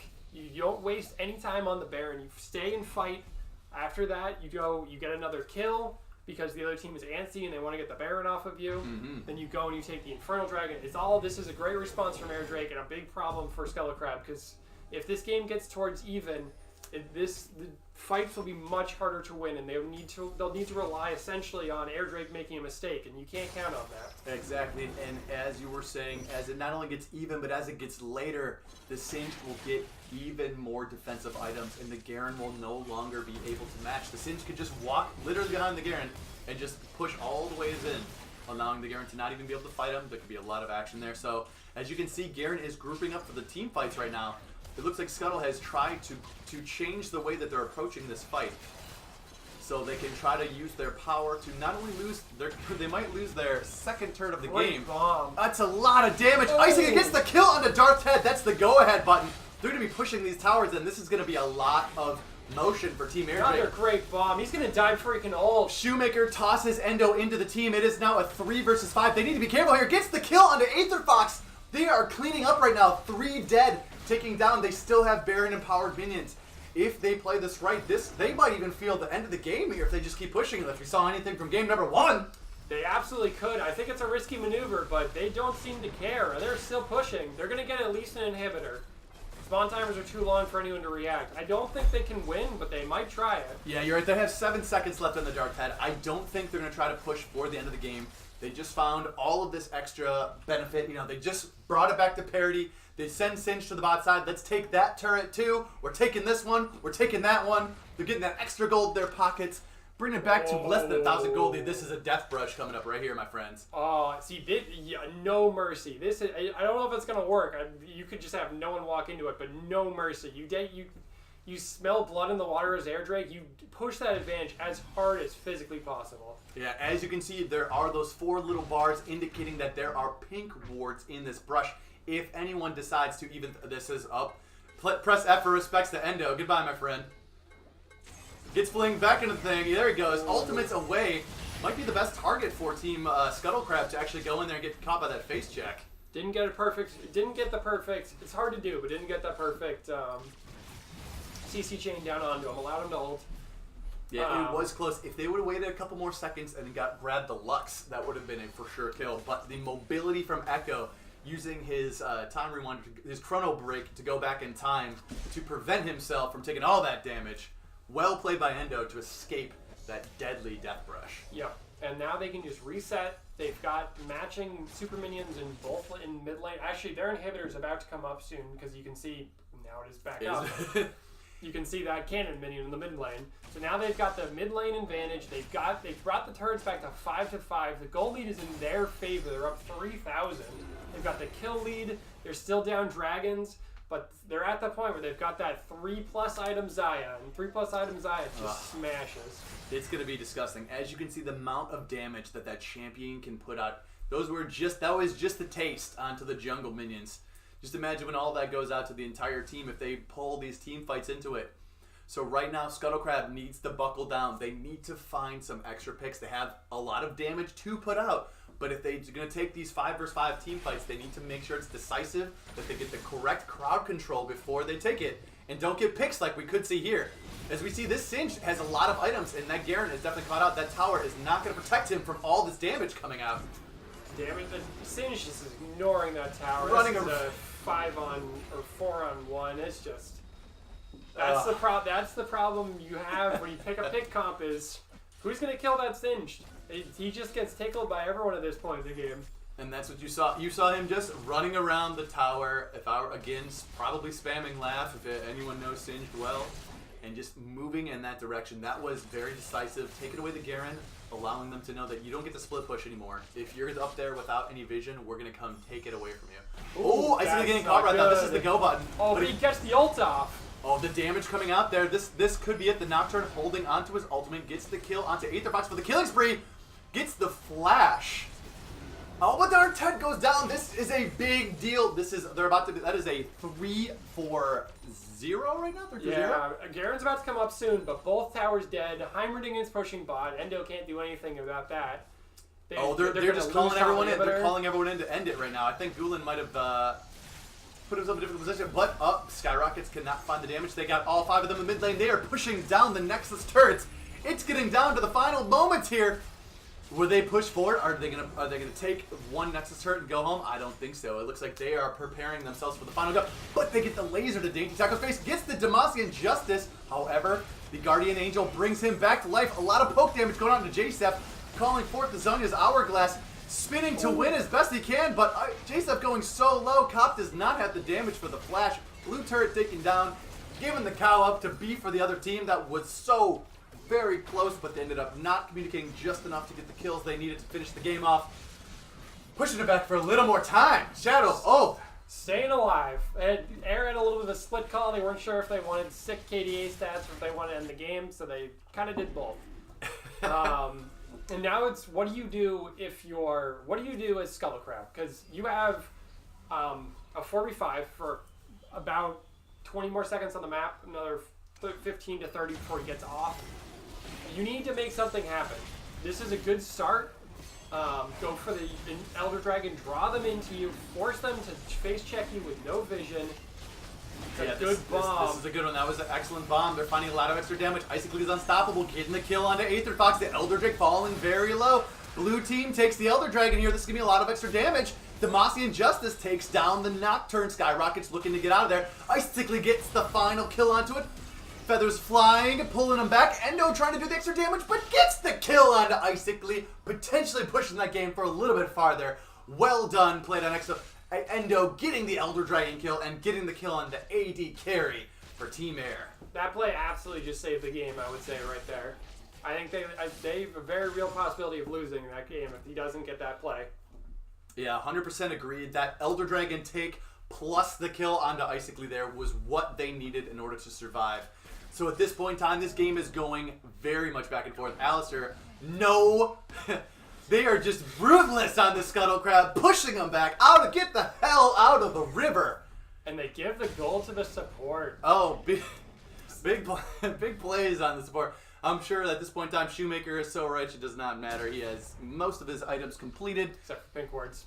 Which is important, exactly. But as you can see, look at the damage coming out from the Singe, melting the entire wave almost instantly, allowing them to get this push back on. Even though they do not have the Elder Dragon, they need to be careful of those team fights for the next next minute something?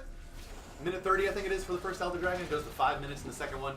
Or 2 minutes 30 seconds, but at this point they're looking to just go back, grab the Baron. If they succeed in grabbing this Baron, it's a huge play. Why is it so big? They have no vision. Scuttle Crab has no vision control. They know now, but Endo's still at his Raptors. He's not even getting close. This is just gone. So red team, Team Air Drake takes Baron Nashor, giving themselves that empowered minions that they need to start the siege. And they can definitely start the siege. They are not weak anymore. They have red buff on to Icicle. They still have a 6,000 gold lead. And they are looking to push this one in. Now this is going to be a thing. They can have a little bit of time. They need to wait until the Elder Dragon falls off. Absolutely. You cannot fight into that. Even if you feel strong, you could absolutely still die to the damage out of Darth Ted and Endo with Elder Dragon still on them. J-Sip, they just get pinged out. They hit the Vision Plant, which the Air Drake pings that out knowing that they are approximately in that location, but they can't just sit there. They're going to have to clean out some waves, so they can't try the Death Rush. Cannot try it. Their inhibitor is back up, so their base is not literally naked, but it's fairly close. And, yeah, this is going to be a dangerous time right now because they have the Baron buff. The Baron minions are going to start pouring in. And if Team Air puts the correct amount of pressure, which it looks like they're doing a little split push, which is correct. They got the Singe, which somebody's going to have to answer. They got the 1-3-1 going on right now. That is the most amount of pressure you can possibly put on a team with the Baron buff. They just have to prevent themselves from getting engaged on while sieging these turrets, taking them down, and trying to see which inhibitors they can grab. in the final moments. All these Baron empowered minions have that extra damage going in. This might be the ultimate going on to Gulen. Oh! The turnaround and the flash out! With the Nocturne going in, Icically kills the inhibitor. This is impressive play by Air Drake. They almost saw that in the future. This should be the last fight. That was the perfect red. The double knockup, just wasting everyone's time.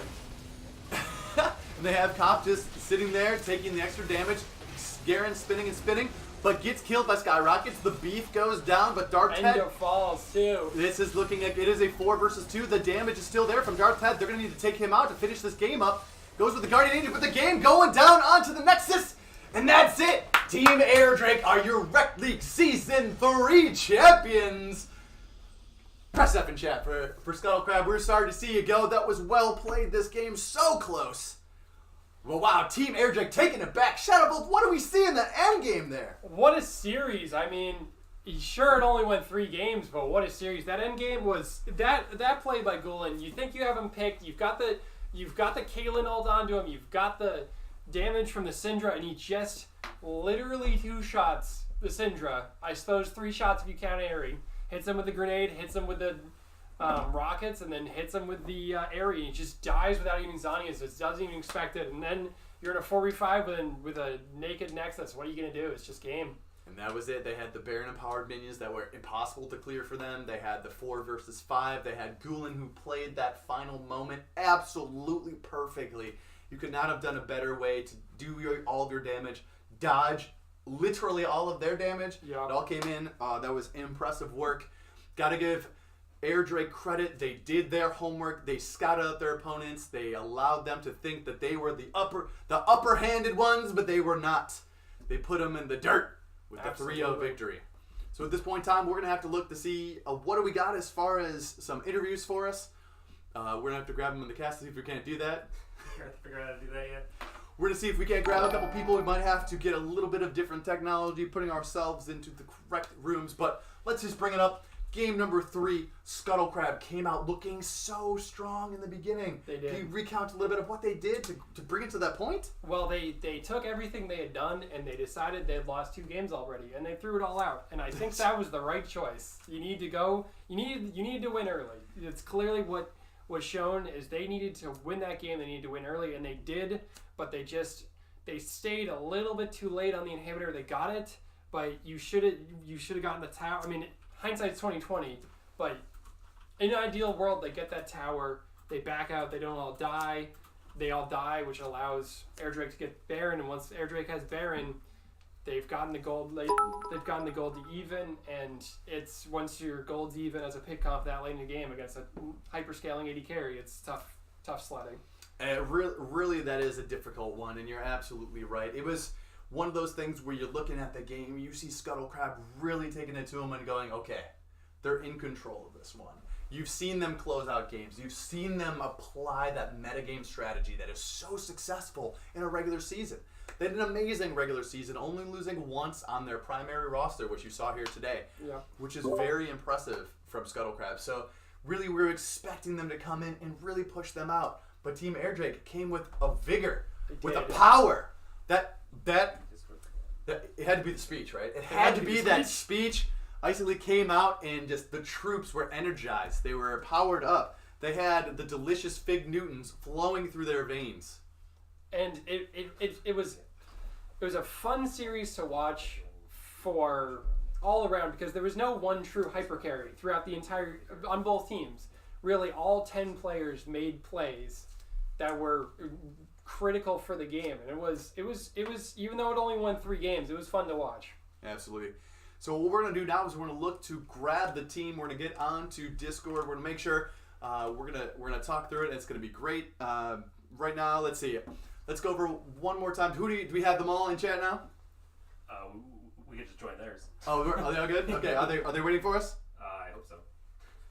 Actually, I want to bring in some headset. Yeah. Oh, that works too. I'm not sure if we're going to do anything. This one. Okay. Get them set up. We're going to be solo. We cannot hear them right now, but we're going to hear them in just a moment. Oh my gosh. Hello. Hello. Who's in here now? Hello. Shit, we're live. Hello, we are live. Oh. How's everyone doing after that? That was pretty hype.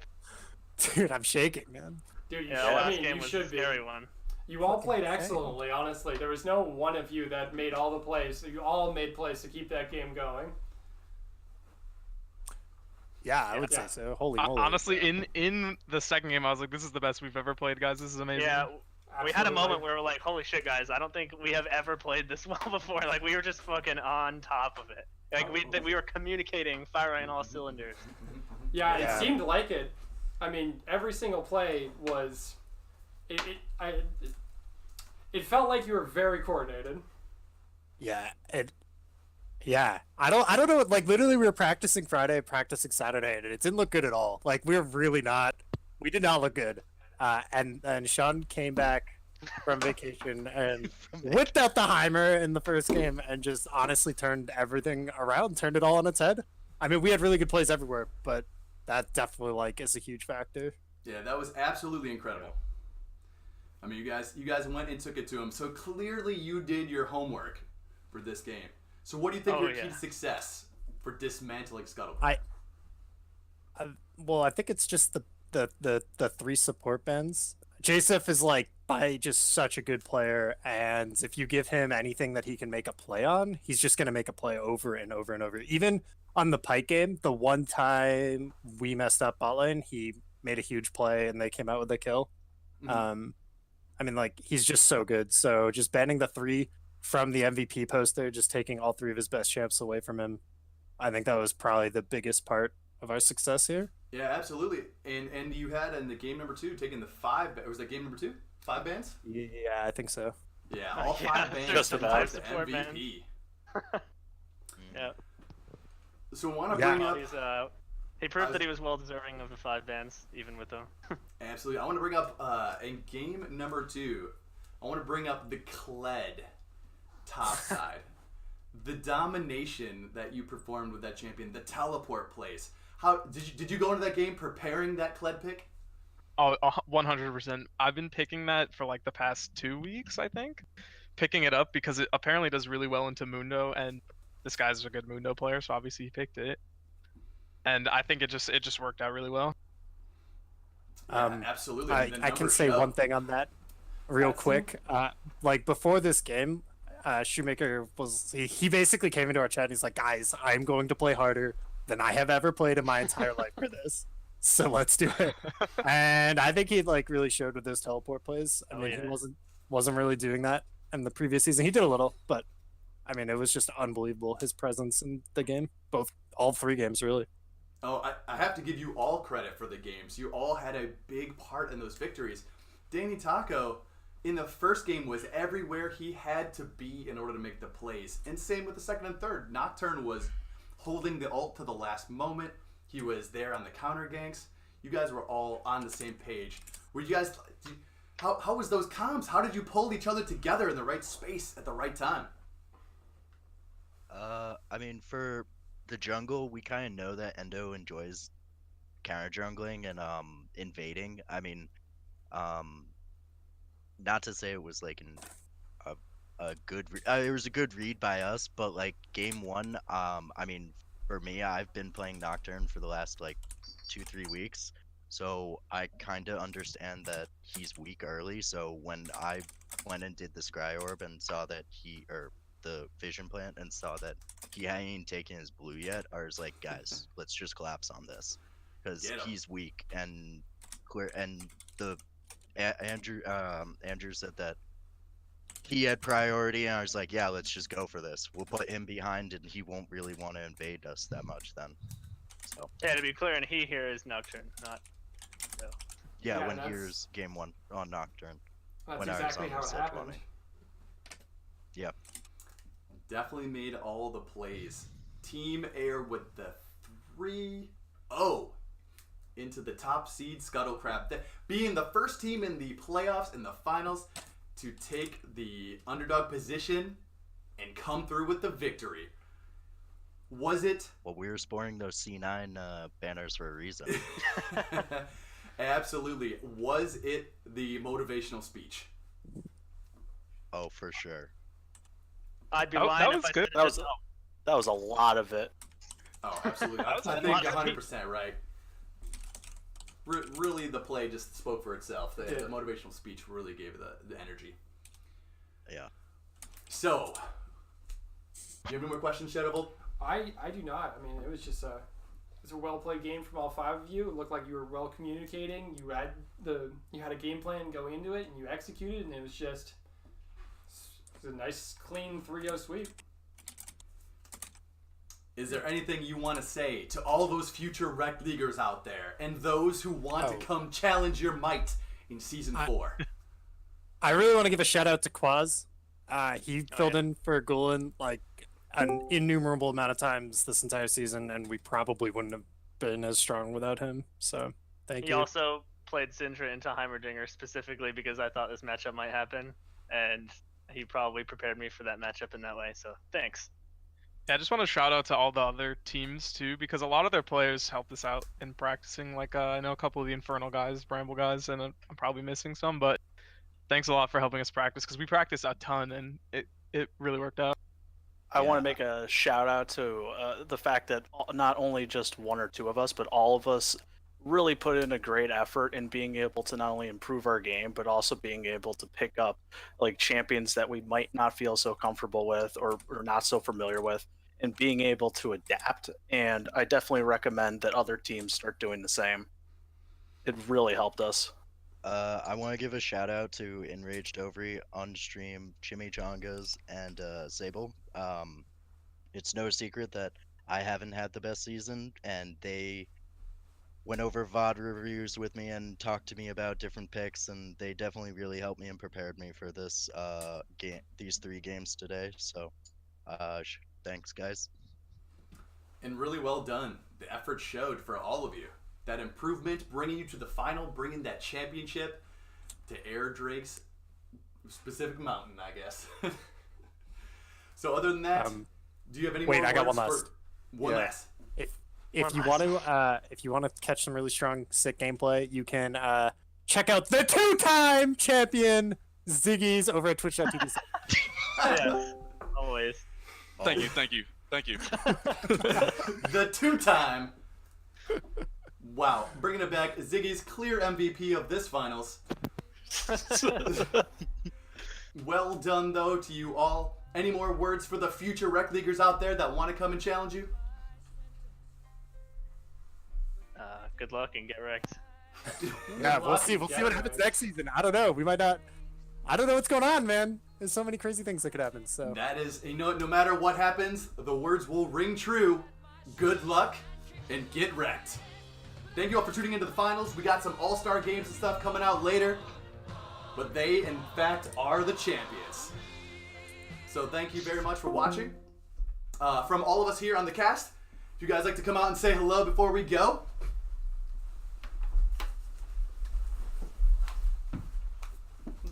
Thank you, everybody, for all of us here on the cast. I'm Ratty Z. I'm Pickle Popper. I'm Adoma. I'm Shadow Evolved. We want to say thank you for tuning in. We got more Rekt League coming up for you in the future. We got some more games coming out. Don't forget to pay attention to Season 4 when those announcements are going to be there. There's going to be a whole lot more wrecking to do, and we got a whole lot more bruising to give to the enemy teams. Thank you so much, and have a great night. We're going to go send it out to anything else, and I think we're good to go. I think we're about good to go. Thanks for tuning in, everybody. Thank you, Fig Newtons. Newtons. Coming to get them, and we'll see you again next season. Good night.